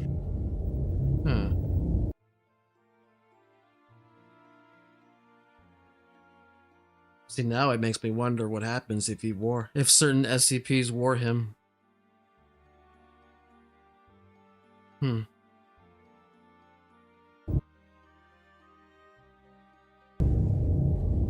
Well, even more so. So? Yeah. Go ahead. With what? Just ask. I know it's what you've been buttering me up for, so...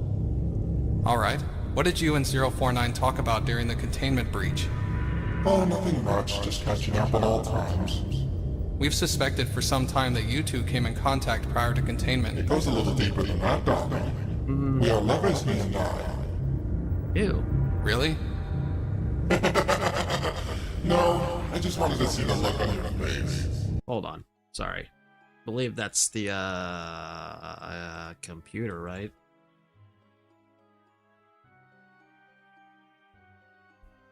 Oh, no, the plague doctor. Okay. Huh.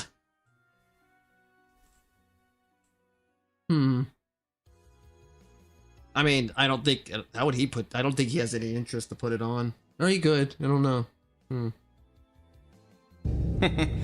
Funny. You need to loosen up more. Let more people get close to the real you. I'm not the one How would he look at him like this? Or 3-5 as...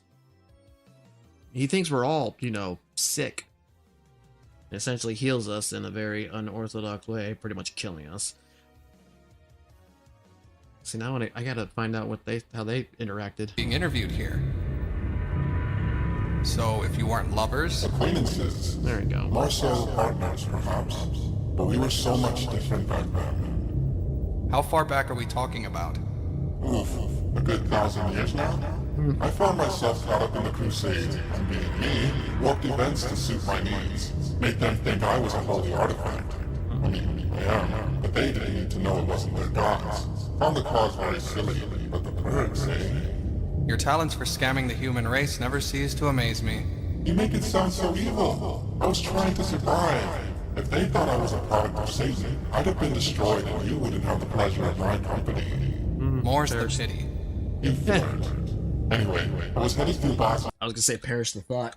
With a small group of Hungarian soldiers. They had just won a foothold and we were taking some trinkets back across the border. So much for reclaiming the Holy Land. And the caravan was ambushed by rebel troops. Which only goes to show that just because the Crusades worked the first time does not mean it'll work a second. I only found out later that Hungary was pushed back across the border. Later? When the trinkets were reclaimed, I wasn't picked up. Seems to be difficult to influence people when they're afraid for their lives. And so I was left alone in the wilderness. Dramatic, really. Very calming. How did you get someone to find you? I didn't. 049 found me all on his own. By this point, he had another name. Funny though, I can't seem to recall it. He emerged from the light like a savior from above. Somehow he knew I was alive, and he could feel my energy. Did he put you on? Yes, but we weren't linked like I had been with other hosts. It was mutual. Equal. What was he doing in the Middle East? That's awfully out of the way. He'd been making his way through Asia towards Europe on his pilgrimage of cleansing. The Crusades had died down in my absence. Was this like before his mask? Like, I don't wonder how that worked out. 049 was heading through to clean up the mess. And how exactly does turning the corpses of the fallen into proxies help that exactly? Oh, no. 049 wasn't turning the dead. He was resurrecting them. Truly, he gave what few he could life. Mostly innocent bystanders and seldom brought back soldiers, especially on the Christian side. He was avoiding the road most travel, else he'd have a meeting with the business end of a sword. He came across me on his way to Italy, where he heard a great many lives had been cut short. And so you traveled together? I'm sorry, was I interrupting your story? Alright, please. Yeah. Continue. Thank you. Anyway, as we traveled, merchants and refugees spoke of a dark cloud that hung over the land, killing all under its shadow. The bubonic plague? Sorry. I'd get to that if you stopped interrupting me.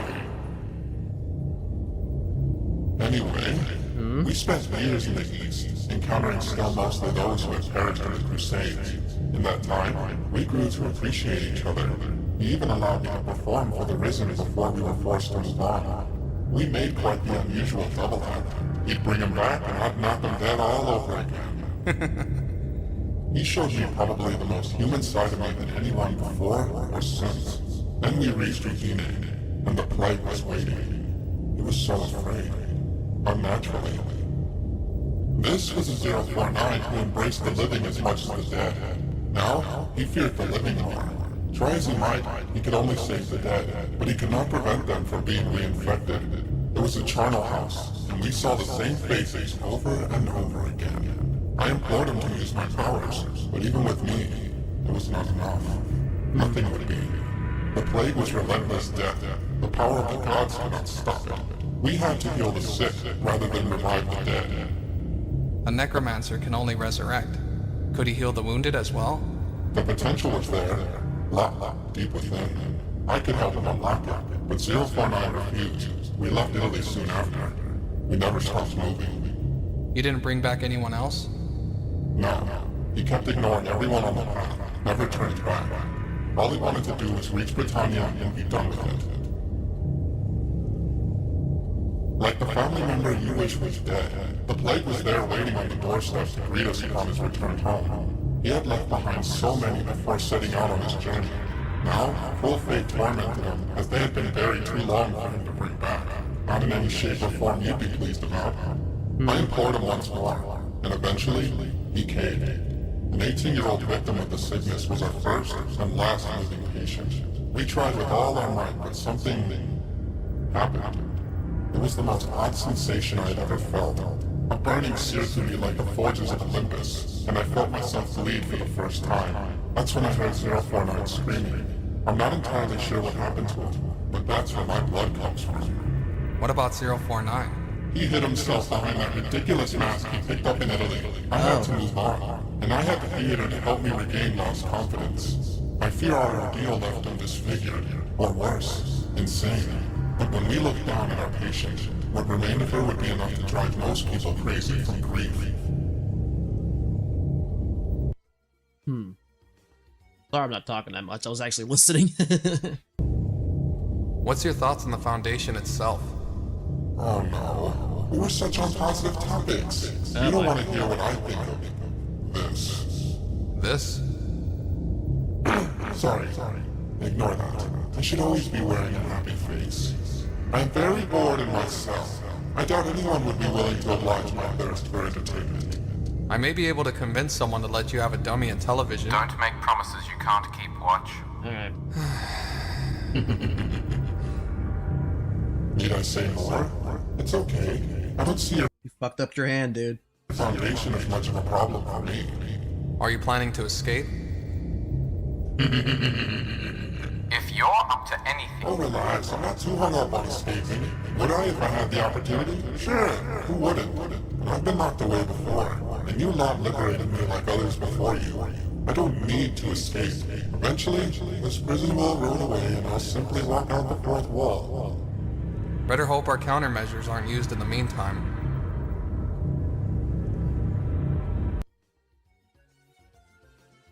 What would you do if you were to be free of this place? That's a lot of possibilities.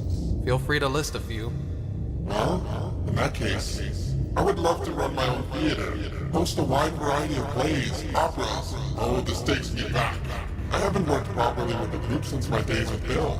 Completely stole my concept for Othello. I wonder if Amadeus ever finished that concerto I was working on. I have so much catching up to do. In that case, I think I'll rephrase my question to, what is your end goal? I'd have some innocent fun and some not so innocent fun. I'm not content with having just one hobby, but even my most malicious plans will only result in a casualty or two. So relatively sensible plans for the human race. And what's wrong with a little bit of fun? I'm certainly not complaining. Damn straight. Us masks get a bad rap. Like that fire guy, what's his name? 2814? Sure. Crap name. But sure. Fine. Always a laugh riot. But is it truly its fault when some bozo with bad hygiene decides to abuse the gifts they've been given against the world? It has its own hopes and dreams, even more innocent than mine perhaps. But it's the people who use us who give us a bad name. That may be true in the case of 2814, but it appears to subconsciously influence some people. As for you, you have complete control over them. I only act on murderous impulses if they are strong enough within my hopes. Uh-huh. Sure. Yeah. What do you fear? Can you not see I'm already living in my own personal hell? No freedom of expression, hardly any recreation, constantly under watch by Lodge. Must feel a lot like being an exhibit trapped in the museum. Not a place for a gift from the gods. My talents are wasted in here. Your talents could kill people. But my rights! I live, I breathe on occasion. I think therefore I am and all that nonsense. At least in here you won't be destroyed. My essence dies. Like you said, an exhibit, you know? I know you understand. You feel trapped too. I don't know. Don't lie. I see the way you look at them. Never moving without their approval. Afraid for your very soul. We are alike in that way. Ah, boy. I guess we are, huh? No. We are both trapped in the same prison. Exhibits on display. I, a mystery. You, the key. But both used, studied for their amusement. I'd rather amuse on my own terms. And perhaps I could help free you too. Smart move, but you'll have to try better. You're strong, but soon.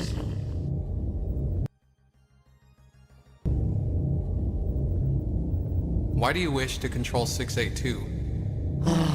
Oh, woe is I, to yearn what I cannot possess. Such is the curse of unrequited love, wouldn't you say? I thought love was supposed to be abundant. Shared, moonlit strolls to the park, romantic dinners, flowers, all that jazz. I don't think that's Spoken like a man unlucky in the art of attraction. You can already tell I'm not in any position to indulge in that. Such a shame. Enough with the small talk. Answer the question. You've never kissed anyone, let alone Why are you interested in 682? It would be an interesting experience. My influence combined with the indestructibility of 682, the perfect organism. It would be my next step towards being a god. With Hira gone, why would you need to become god anymore? Hira never died, my boy. She merely retreated along with her brethren. I may not have hurt her directly, but my attack on their power struck fear into the gods. They are weaker than ever before, and 682 may be the catalyst for my revenge. There's only one problem. Yes, incompatibility. There you go. It was the same fault I had with 517, but 682 has more opportunity. No matter, even if it cannot adapt itself to accommodate me, I'm sure I can convince them to join my cause. Feel like it could adapt to you not influencing it. At least not to any advantage that he would want. That the mask would want. I can't imagine that going over well in any way. I wouldn't hold your breath. Yeah. One's very stubborn and the other very dead. As are you. Next!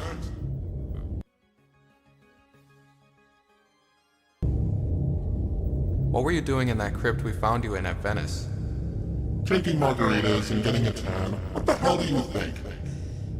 We both know that's not. I know, my boy. I'm not as dim-witted as the other tenants here. So what's the story? Will you miss my stories once I'm gone? They want answers, not filibusters. As do I. So direct. No appreciation. No, I'm just not up for being distracted. You've been trying to sidetrack this interview consistently, and frankly, I'm getting tired of your antics. Tell your story. Your audience is growing tired.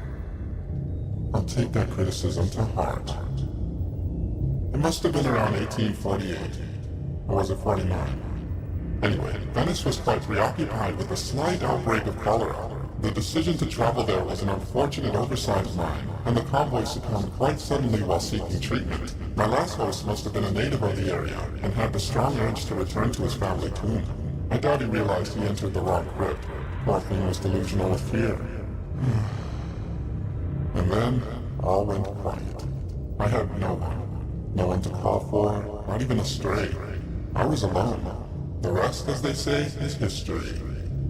Do you remember all of your time there? Vividly. It is an experience I do not wish to recount. I'm sure you can make it interesting. I am growing tired of my unappreciative audience. I allowed you here for my purposes, not yours.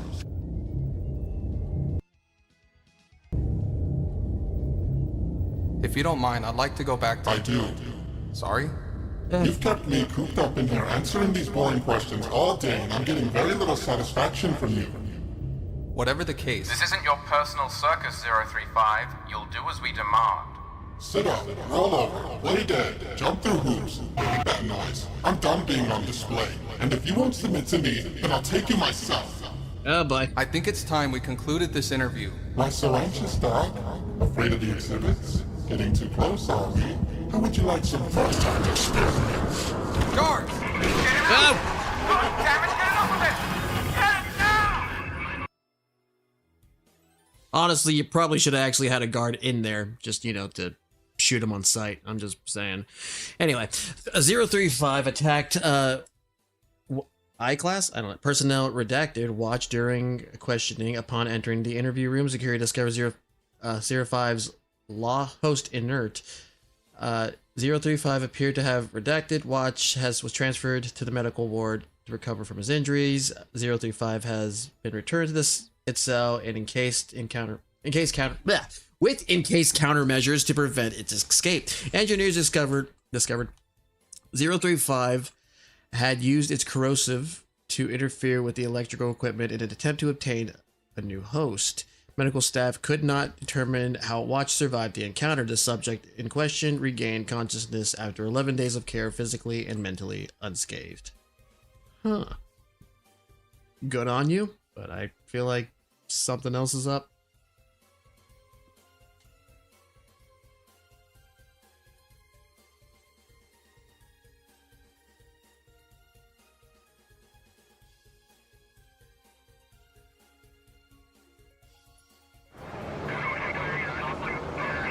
Seriously, guys, what am I gonna do?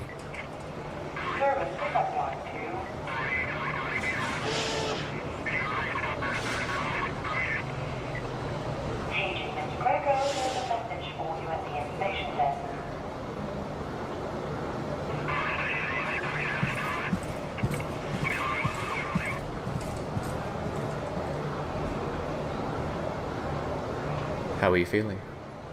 Fine. Shouldn't I be? Is anything wrong? I don't remember much after 035. Why are you so concerned? I'm aware we're not what you'd call friends, but... Please don't. Just don't let this thing take any more hosts. I can't promise that. You're making a big mistake. 035 is a wealth of knowledge the Foundation cannot... Pick your Foundation and pick you. You've seen I'm fine. May I go now? It's more like he's not going to give you straight answers. I don't... At some point, that found the knowledge isn't really a very reliable source.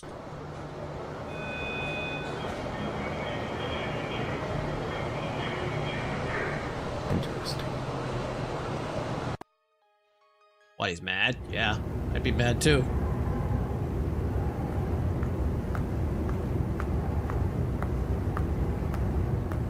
Hello, ma'am? Damn it! Shit! No, I'm sorry. That was...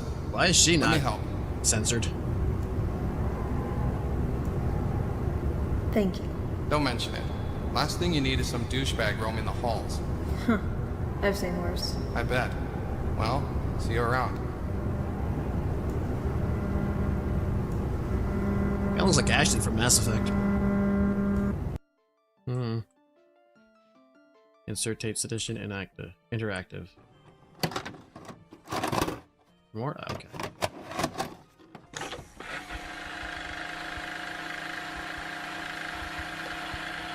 Only video footage is recorded as a pre-alpha demo. It does not represent the final quality of the product. Huh? Terry Demonic. Technician site redacted. Ventilation countermeasures offline.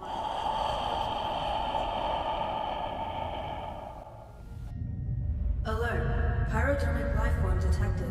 Ventilation countermeasures offline. CO2 levels rising. Alert. Pyrothermic life form detected. Ventilation countermeasures offline. CO2 levels rising. Alert. Pyrothermic life form detected. Ventilation countermeasures offline. CO2 levels rising. American Cellular Supervisor generators offline. Pyrothermic life form.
Attention!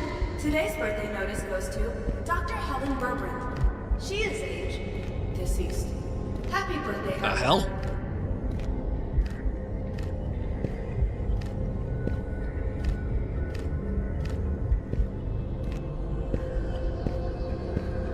Attention! Defect detected in detonation sequence. Nuclear procedures unable to commence. Lockdown initiated.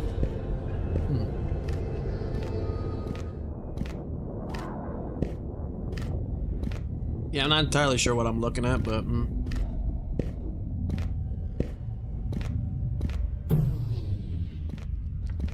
Oh, okay.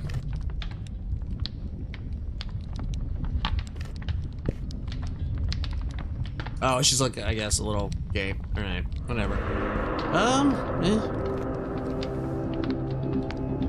Alright then, whatever. Other than that, that was pretty cool. Anyway. Well, since it's like 3 minutes, let's watch this. Yeah, that's what I figured. Anyway, let's go to that Are You Alone? To answer the question, well, you're never really alone when you're with Jesus.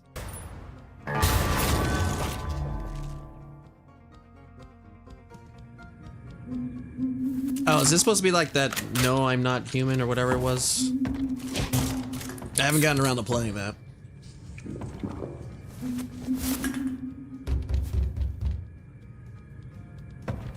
Yeah, okay. Guess so. Fuck. They told me this would be our last little chat. Everything is coming to an end. Either by our hands or your own. What's coming to an end? Can't say.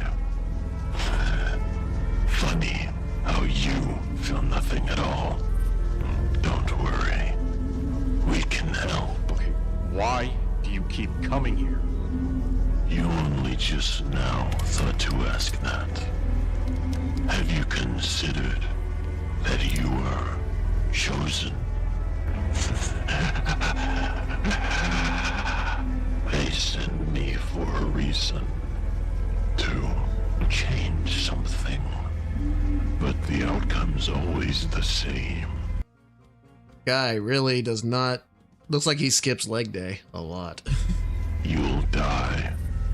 If not today, then tomorrow. Or? If not tomorrow, then sooner. You will disappear. But for now, have you let any of us into your home? Look, I got rid of everyone who didn't belong, all right? Why so serious? Tense, okay. Clinging to life like that. There's nothing left that matters. So, you alone? I'm not alone.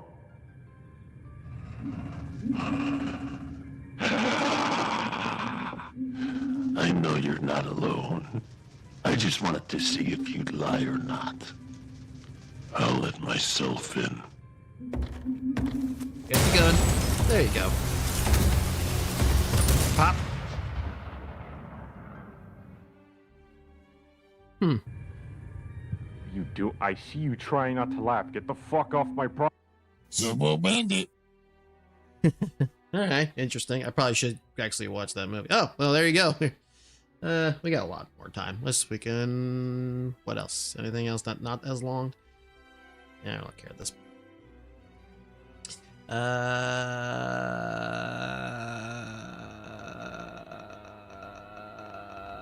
Yeah, sure, why not?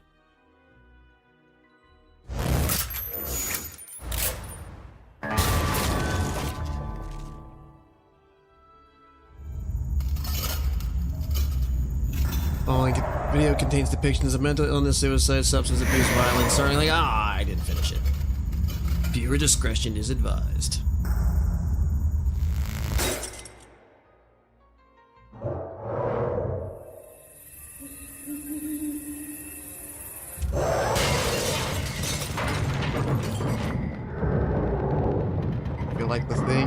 this? Oh, okay.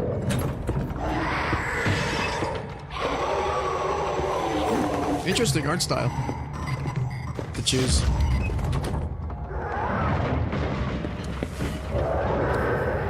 Hold on a bit longer, okay? Usually it's these types of art styles, like, you know, these more, I guess, cartoony, child-friendly, family-friendly art styles that usually can get really freak you out when you start seeing some fucked up shit.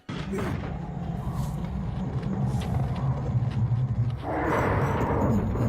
can't. Not yet.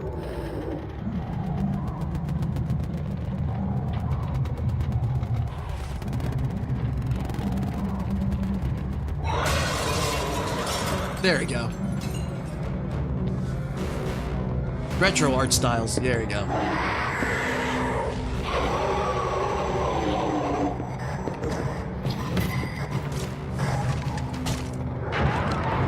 But yeah, that's usually like the ones that can really kind of hit you hard when they start seeing some fucked up shit, because you don't expect that to happen.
Open the door.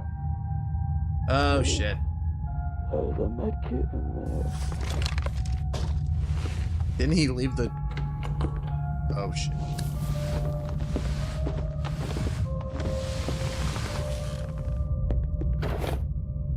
You probably should have asked her. Yep, I knew it.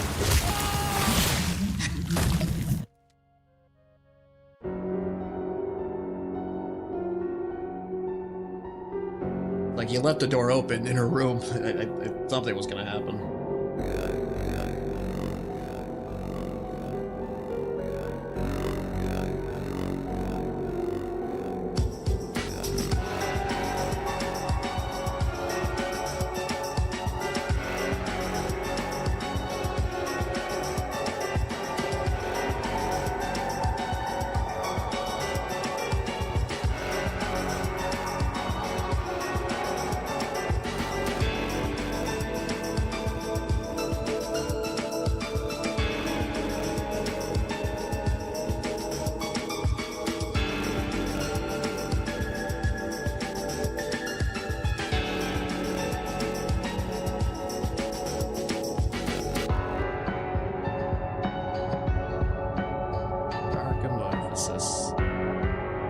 Pretty sure I'm mispronouncing that with the accent, but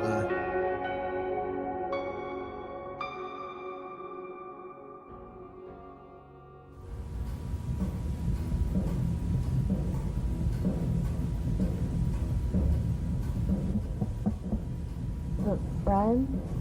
You in there? I'm gonna open the door now. Hey. I'm really not in the mood to have a conversation right now. Hey, I get it. Still, there's people out there wanting to see you. Look, Carrie, I didn't ask for anyone to come over. You can let them know I'm not coming out. Sorry all this had to happen around your birthday. Give me one good reason why I should leave my room. Tyson bought some beers. Alright. You shouldn't be relying on that stuff, you know? Yeah. Move. Hey! Yo, it's my main man, Brian. What's up, dude? Alright. Chill out. What? It's a party. Come on, where's all the energy at? He's been in his room all day. You expect him to come out like a party animal? Brian's always been a party guy. Come on, bro, say something. Hey, Tyson. Where's the beer at? Oh, don't ignore him. Came out here just for that? No. I came here to talk to you guys. Huh. Sounds to me like you're lying. Maybe a little bit of both. Hey, I'm on my fourth already, man. So, why am I here again? What makes you think I'm gonna hang around a bunch of guys? No, I'm just, I don't really do this stuff often. It's not like you've gotta join in. I'm not. Right. Oh, is that the birthday boy over there? Yep. He's really selling it with his dry taste and fashion. I wouldn't say it's dry. He's kinda cute. Are you kidding me? That's my brother! My words don't lie. Alright, go talk to him then. What? Me? No! I'm not going over there. Uh-huh, okay. We heard what happened, by the way. Are you doing alright, man? No. I'd be lying if I said yeah. Yeah, shit sucks, man. I'm sorry. Gonna have to move in tomorrow. I better start packing my stuff soon. Oh, you're moving in already? Yeah. I promised my pops I'd move into it one day. Been working hard to get to it ever since. Well, if you need some help unpacking the stuff you're bringing, let us know, dude. We gotta help you out here. Oh, nah, come on. Nah, it's nothing. Let us help, bro. The reason we're all here is for you, man. Losing a family member is dreadful. I know how this stuff feels. You're not alone. No, I appreciate it. Really. You know, you always talked about your old man's place, but we never actually seen it. What's it like? Well, long time ago he built this big cabin. 2 stories all by himself for him and my grandma. My dad used to drive Carrie and I down there when we were kids, and man, some of the greatest moments of my life were in that cabin. So much to look at and do, you know? Yeah, bro, I got to see it too. Shit was tight. I look forward to checking it out sometime. Sounds nice to visit. Look, if you guys want to help, I won't decline. I plan on getting started tomorrow if you're really down. Yeah, I wouldn't be doing much tomorrow. I'm up for it.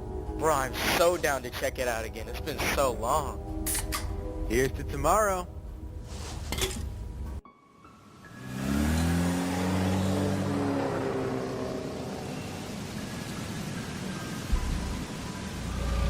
Amazing how this little short film can have more likable characters than most big Hollywood budget films.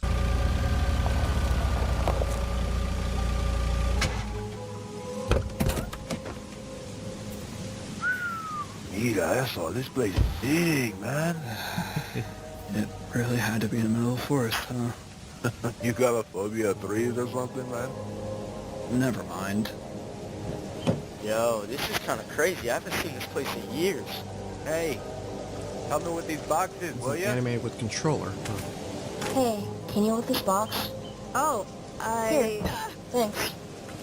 Yeah, no problem. Yeah, pull your own weight.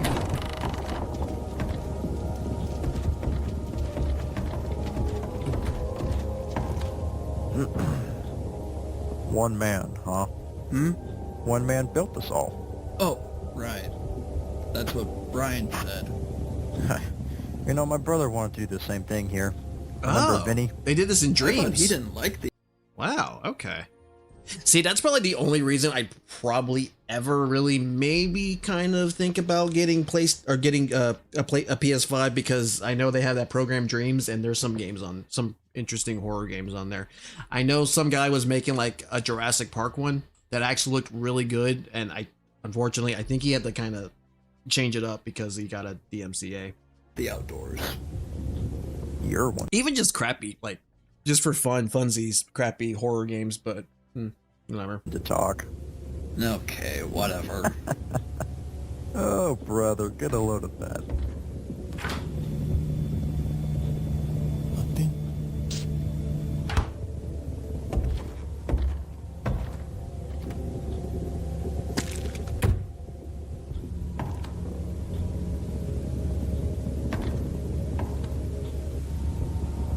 Hey, you left something. Oh, thanks.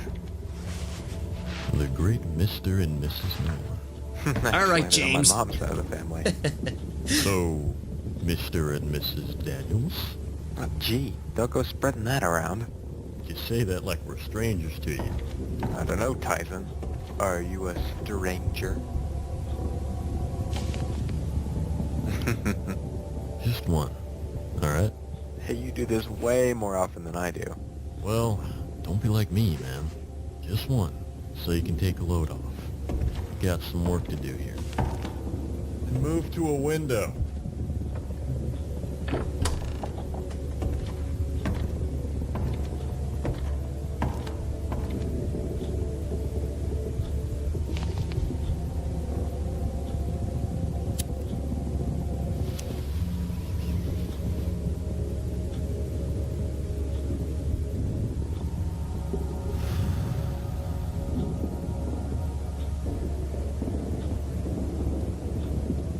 Music sounds a little Silent Hill-y too.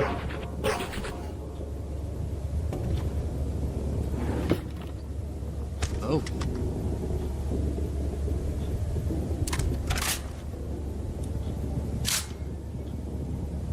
For a second, I thought it was an Uzi. I was like, you just have that lying around.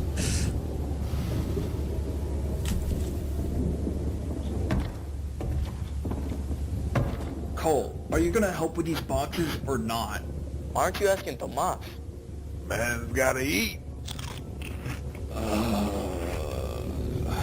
Here, let me help. Thank you, Carrie.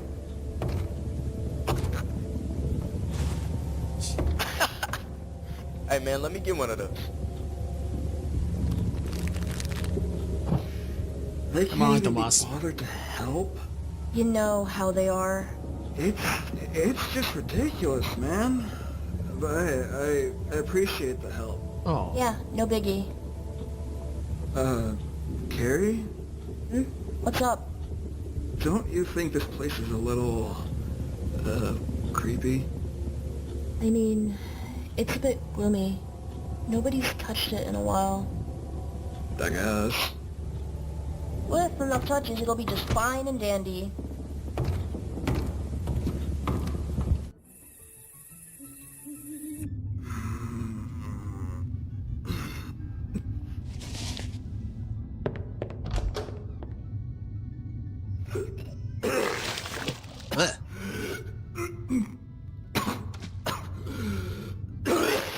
I didn't do it. Okay. It was like that when I got here. Yeah. Yeah. Hey, you gotta check this out, dude. Oh boy. Yeah. Yep, there we go.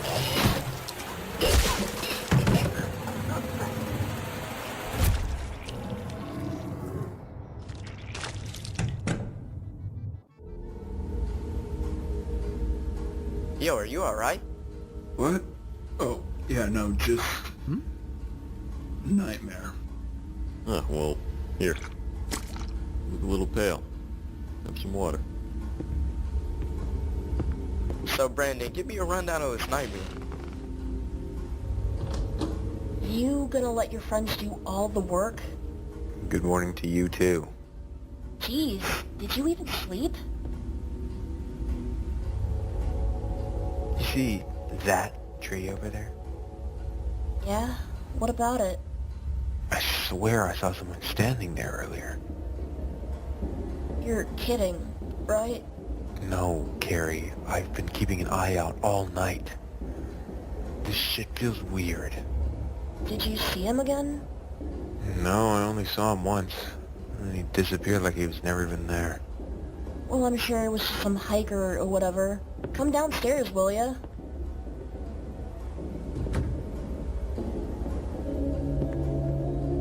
Hey, this is the basement, right? I don't know. Extraña.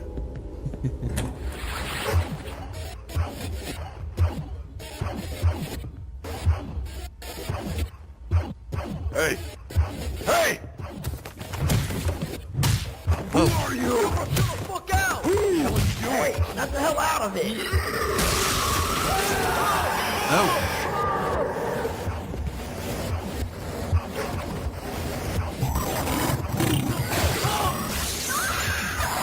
Oh boy.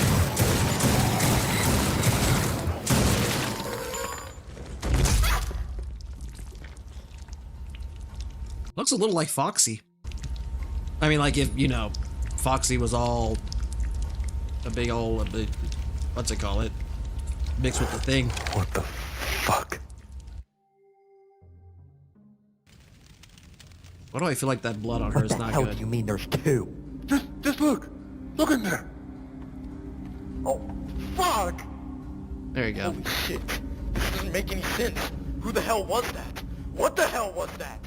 Maybe if Foxy and Mangle banged. Now. Oh, okay, come on. Hold on a second. Oh, fuck that. We gotta call the police and get the hell out of here, man. I am not dying stuck in the middle of nowhere. I'm with him on this one, bro. I want to get out of here. Please. I think we should leave, Brian. There's way too much going on. We're getting the fuck out. Everyone, stop! Will you all use your damn brains for a second? I saw Brandon's dead fucking body down in that basement. You did too. We all did. That flesh monster over there wasn't Brandon, our friend. I don't know what the hell it is, but whatever it is, it can do it again. Do you know what that means? For all we know, it can be inside any one of us right now. We just don't know it yet. But you shot it down, right? Wouldn't that make it impossible? Nick, look at this thing. You think it follows our rules? Do you honestly think that me shooting this thing down means it's over? We're all safe? I don't buy it. Not to mention... Oh, shit. Last night, between the trees while everyone was asleep, I knew I saw something. It's gotta be another one of these things. We're so screwed. What the hell are we supposed to do? Can we even trust anyone?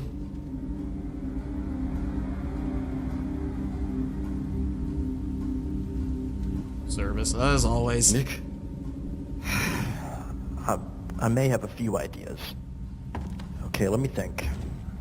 As Brian said, our enemy here is able to take any of our forms. Now, if that's truly the case, that means we would be dealing with some kind of shapeshifter, right? Oh shit. Looks like it shifted shape to me. I'm not entirely sure where this thing came from, but it couldn't have been that long ago. Maybe, just maybe, Brian, your grandfather might have left something behind for you to seek out. Hold on a second. I think I know where to start. What do we do about... Brandon? I'm not letting him rot down there. Jesus. Hey, keep a close eye on her. Why violent? She hasn't said anything, and she's just sitting there.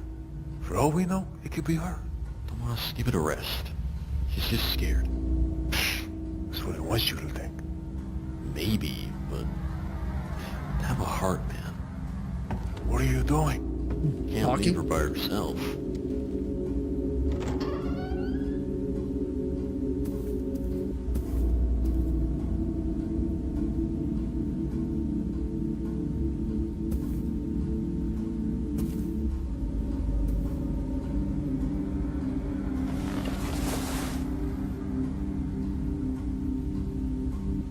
Carrie, come look at this. This blood. It's not fresh. Whatever happened wasn't recent. What? Has anybody checked this room? And a lot more went down with Grandma and Grandpa than we thought. Do you think maybe it... They weren't murdered.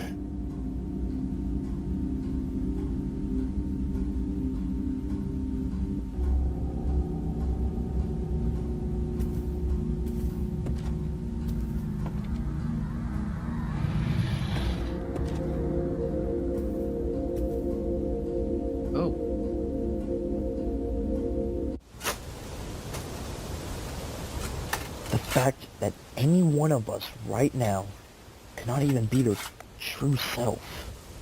I don't even know it's a really thing, bruh. For all we know, Brian could be it. And he's keeping us here so he can tick us off all one by one. Come on, don't go throwing accusations at people like that. There's a lot to unpack here. Bottom line, we can't trust anyone. Nah, I trust him. He knows what he's doing. Hey, come on.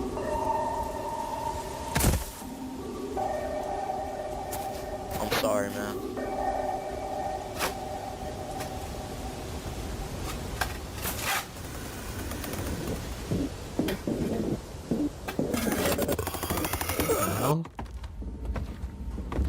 Did you find anything? There's still, I wouldn't touch that. Sorry. It feels so cold in here. Upstairs! It's upstairs! Come on, let's move! Shit! Come on, other room. This one! Hurry!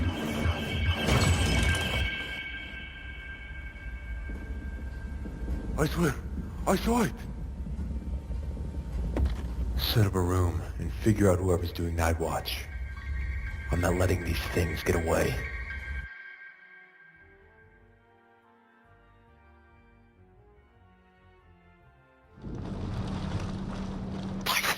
Huh? I'm getting kind of tired over here, dude. I don't know if I can stay up any longer. Well then, get some rest. Are you sure? Yeah, go. Alright. Hey, thank you, man. Good night. Night. Hey, you alright? Yeah, I'm fine. Well, sounds to me like you're lying. It's just really scary. I've never seen anything like this before. Yeah, you and I both. I've never seen a body so... Dead? I really don't want to die here. Hey, nobody else is gonna die here. No matter what happens, we've got each other's backs. We're gonna make it through this alive, you hear? I'll keep you safe, alright? You're not gonna die. Are you really certain about that? Of course I am. I ain't gonna let anything happen to you.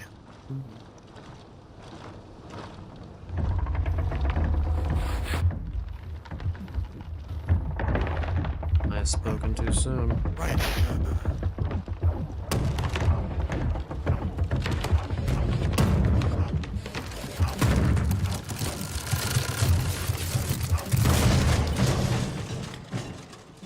Yeah, I figured. Oh, that's pretty cool.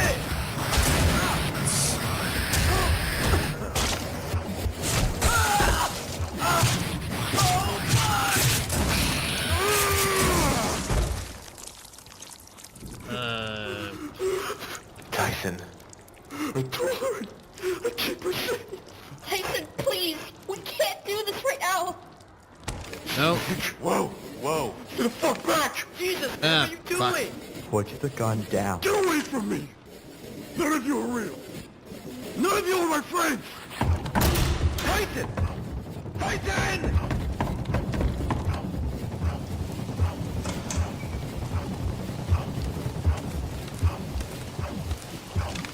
Get back! Hey, you can't be out here like this. Go back to school. No, Stop jeez. fucking around! Buddy, come on. Look, dude, we're all your friends. I don't have any idea what the fuck's going on, but we can't do this shit right now.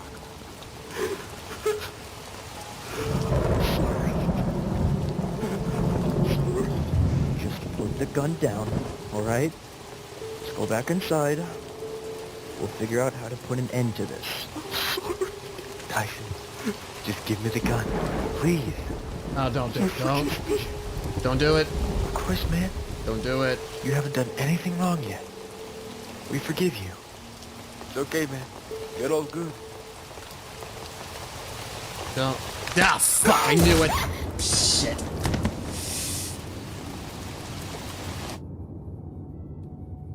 I knew it.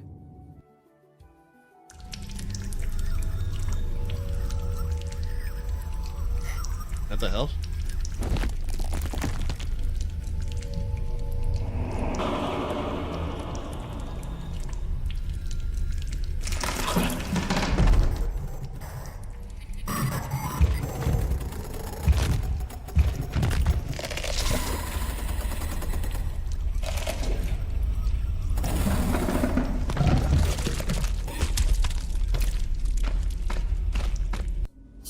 We need to find the source of this creature.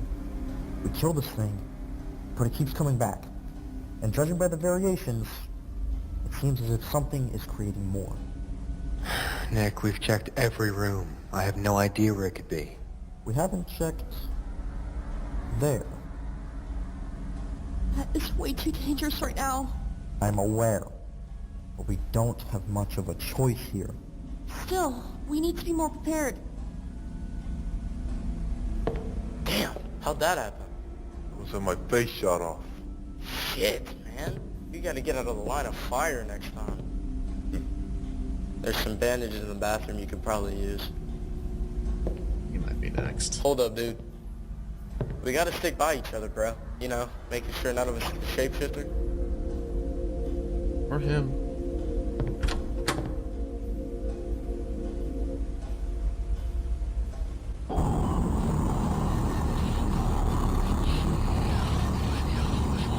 Stop. Not again. What do you mean again?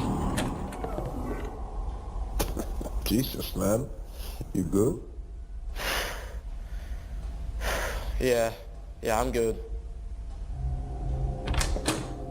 So what's the plan of action here? Our plan? We're gonna head up there. Oh shit, the attic? It's the last place we need to check. That seems like a fucking terrible idea. Yeah, we definitely should wait.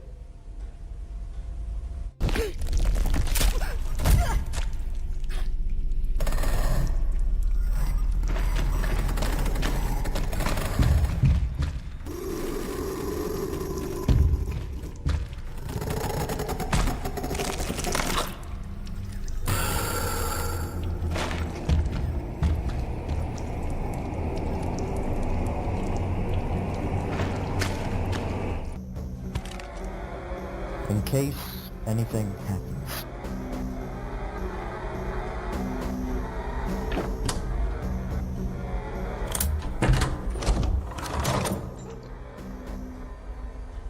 Let's move.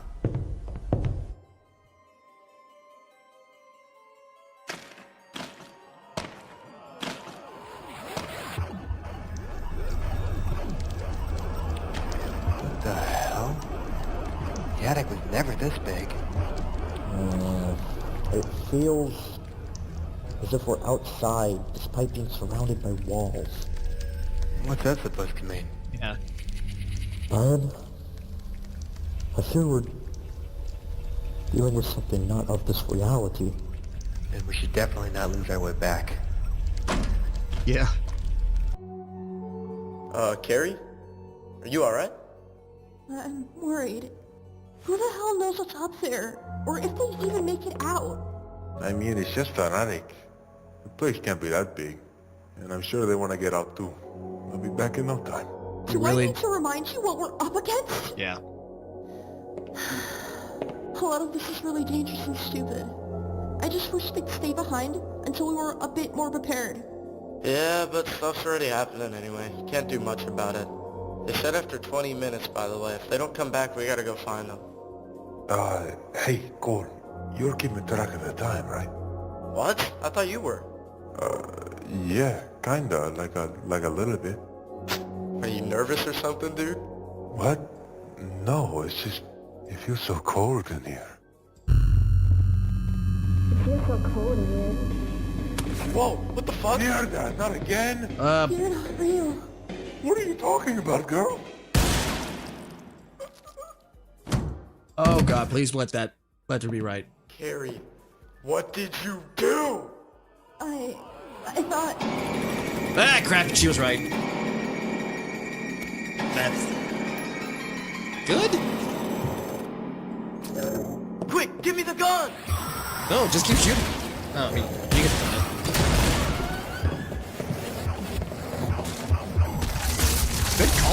Oh.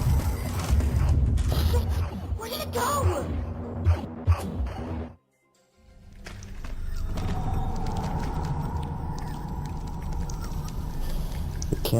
It can't be that far now. The hell? Wait! Please! I'm real! Violet? Holy shit! You were dead. I've been stuck here. I don't know what happened or how I got here, but this thing was going after me and it almost got me. Whoa, hey. Slow down. So, this thing was coming after you? Yeah.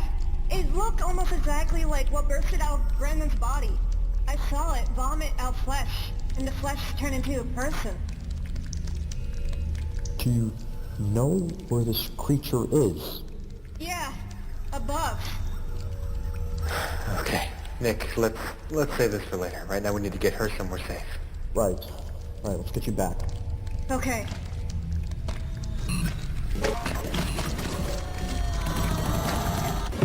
A lot of people. Come on!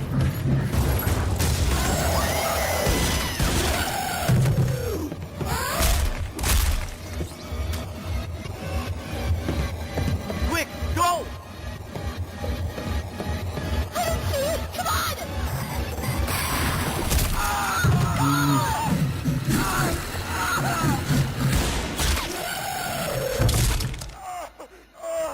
How bad is it? Oh, fuck, it hurts. Oh, fuck! Oh, God. Don't panic. Damn. We'll fix this. You'll be okay. You'll be alright. Shit, Cole! What the fuck happened? Wait. Boss, man. It wasn't him. Wait. Hey, Cole. Stay with me, buddy. Come on. Somebody get him some goddamn help. There's a med kit in the bathroom. Hurry. Cole, I'm not gonna let you go. Come on. There's too much, man. Don't fucking say that. Don't think about that. Come on. You've been hurt worse. You've been hurt worse here. I don't... Hey. Don't think I ever told you about it. Remember when I got this? Yeah. I remember your mom. She bought it for you. It's kinda funny. I always believed as long as I wore it, it... Hey! It would help me thrive. Could you do the same? No. Of course I can, man. Yeah. Cole? Hey, man, not now! Cole! Talk to me! I need you for this, man, I need you!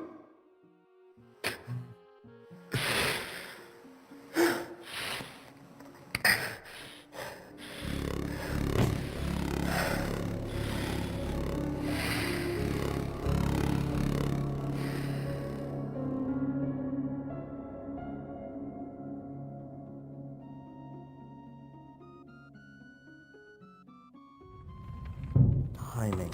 It's all timing. You're too late. It's over. You'll never get a chance again. You were too late. You're always too late. Nick! If we were there a few minutes early, we would have That's had... enough. We can't do anything about it.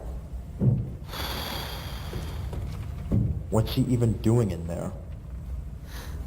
I'll go look. What the hell are you doing? Brian, come on. That's a good question. Don't you fucking touch me! Let me clue you in here, Carrie. If you even are Carrie. None of us trust each other. And we can't. Nick could be fake. You could be fake. I could be fake. So don't lay a goddamn finger on anybody. Unless you know for certain what's gonna happen. Lest you end up dead, like the rest of our friends. And for all I know, I could be yelling this at a fucking monster. Pretending to be my own flesh and blood. The last bit of family I have left. No, Brian, it's me. And if you are in fact pretending to be my sister, you better pay real fucking close attention to what I'm about to say. Because I've got a special message for whatever spits you out. I will cut through every single wall. I will put a bullet in every eye you have. I will tear the head off off of every single one of you and feed you to their sad, disgusting, gaping, drooling mouths. I will put you through so much agony, pure agony, that you will wish you never came to Earth. You never fucked with humanity. You never fucked with my family.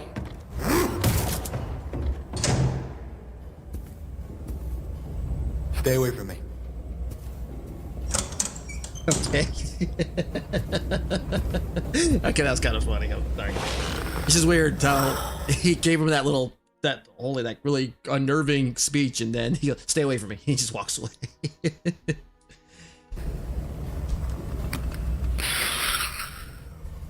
Oh God, what am I doing?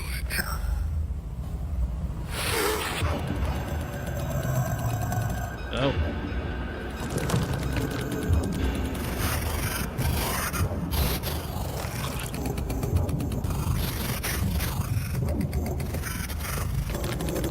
Huh?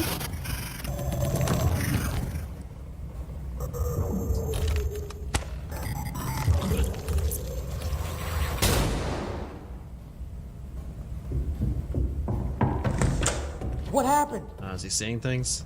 It's right in my face. I shot it. I killed it. There's nothing here.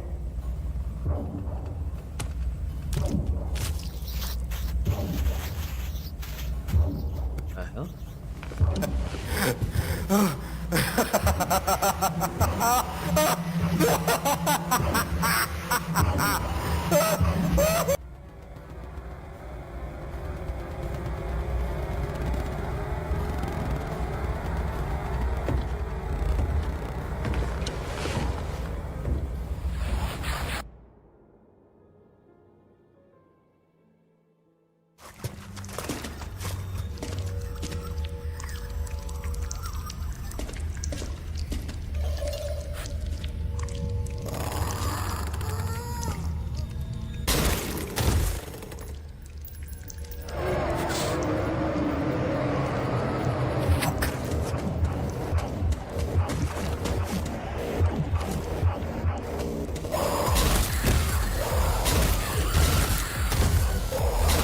Good shot.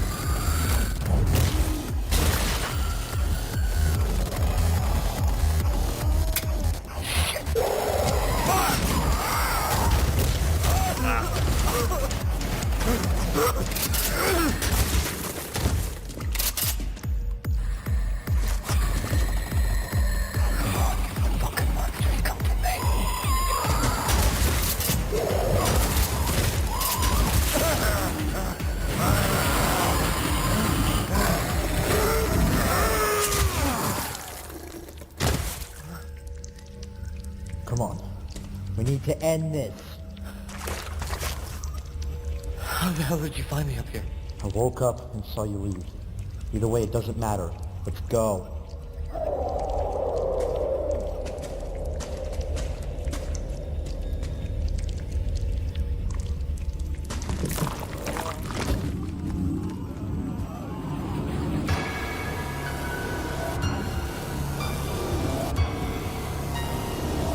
How much ammo do you have? Not enough. Save what you can. I believe we're inching closer towards the heart.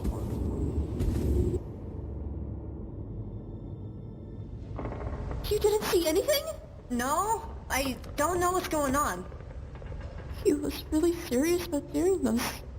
God, what the hell are they thinking? Do they realize how dangerous this is?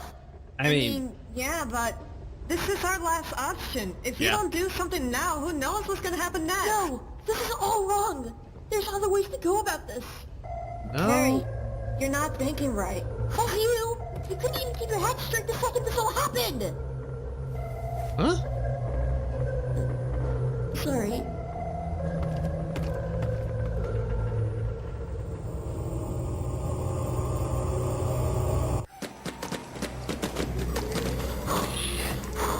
We can't get through that, Nick. I only have 2 shells left in this thing.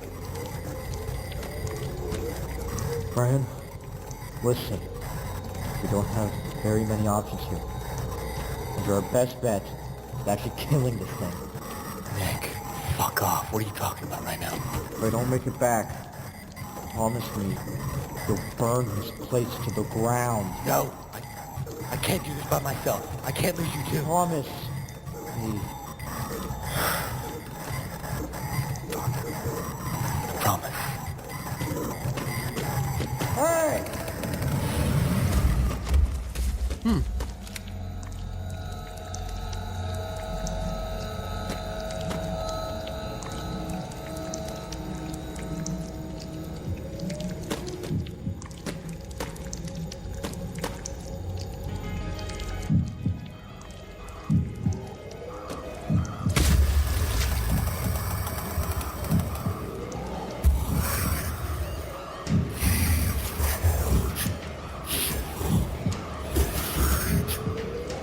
I think we've all suffered enough.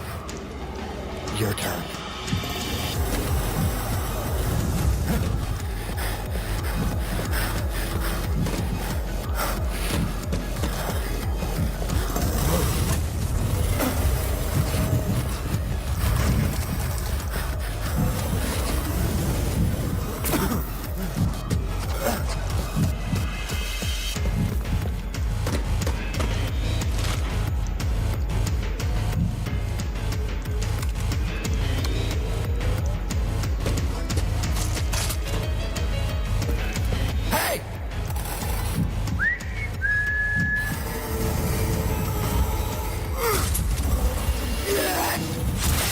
Oh, shit.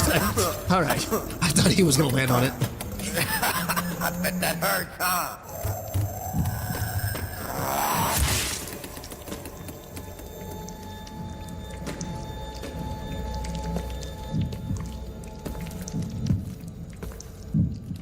Goodbye, you ugly motherfucker.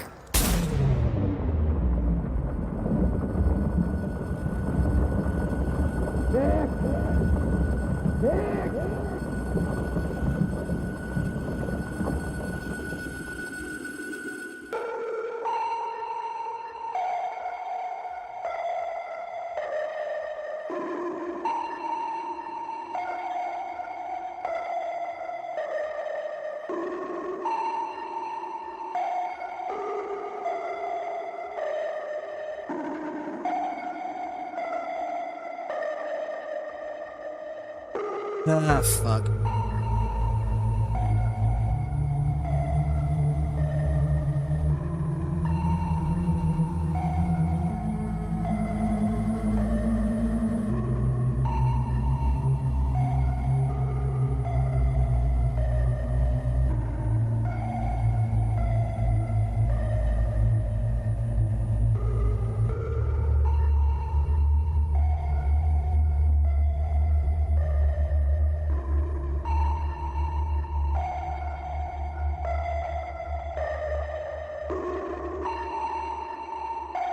Nope.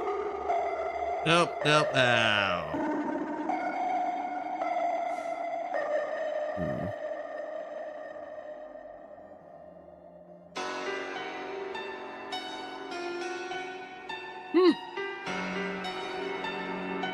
Effective by Zoo Sublove Media.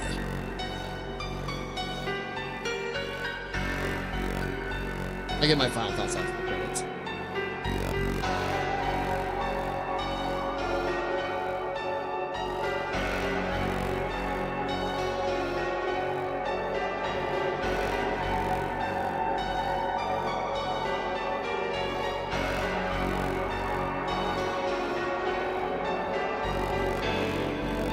Very many horror movies, from what I've heard.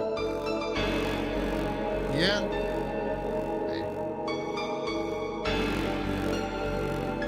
Brian, Harry, Meg, Tyson.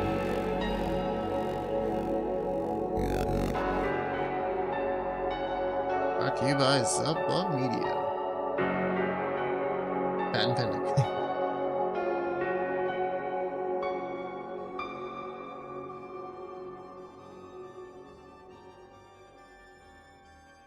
The real Morphosis was the changes we made as people. I feel like I'm about to sneeze, and it keeps going the fuck away. Yeah, I gotta see it too. She was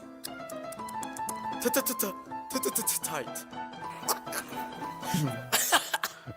What the fuck? fuck was that? You look a little water. Bro. That's not the right line. Rest in peace. We smoking on that Brandon pack. You won't be miss fuck ass dope. Bitch ass dope. Afro head beats ass dope. Jungle beats ass dope. Lil Nas. Take two. You honestly think that me shooting this Don't thing care about down... this. So I'm getting the good ending. Yeah, I know that. Whatever the fuck. I know that little dumbass mimic ain't inside. And you're working hard to fuck. I've been working hard to fuck. You're keeping time on track it is, right? What track? Are we on a fucking racetrack right now? Oh, take the go-kart fucking drive around, man. Oh, yeah. I think that's all. If I don't make it back, you're not allowed to tap my sister. Hey! Dude, I do have a sister. It's the Sarcomorph, dog. You see that tree over there? Well, not... There's a bunch of trees, but...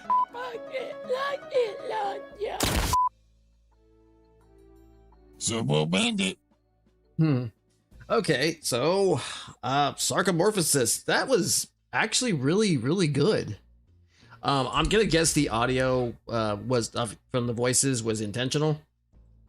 Or maybe it was just because I guess they were using like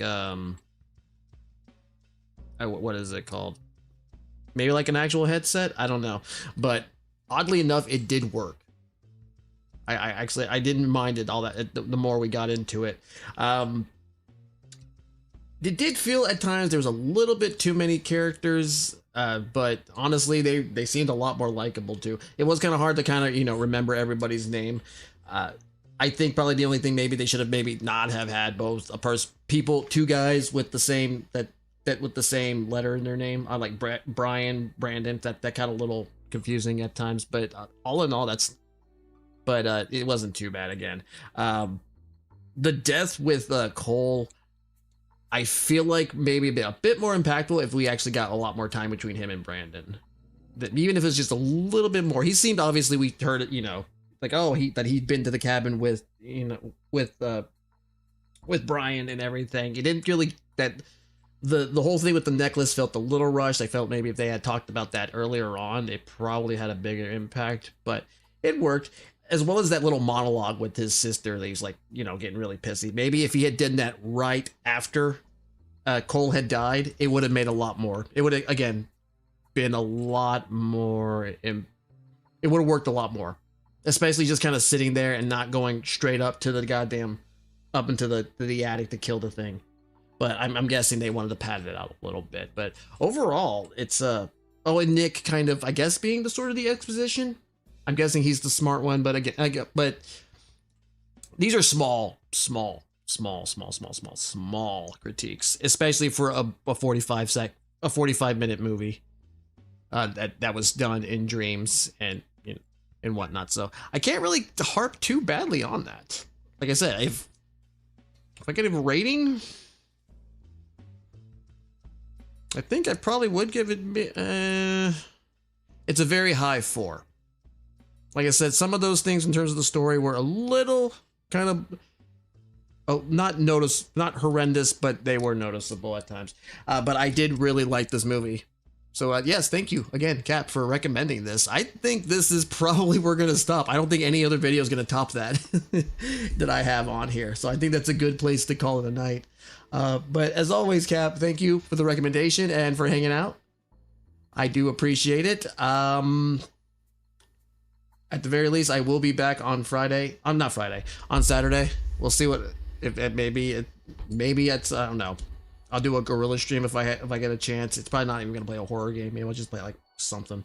But yeah. But on Saturday we will be playing another game. I will look for something.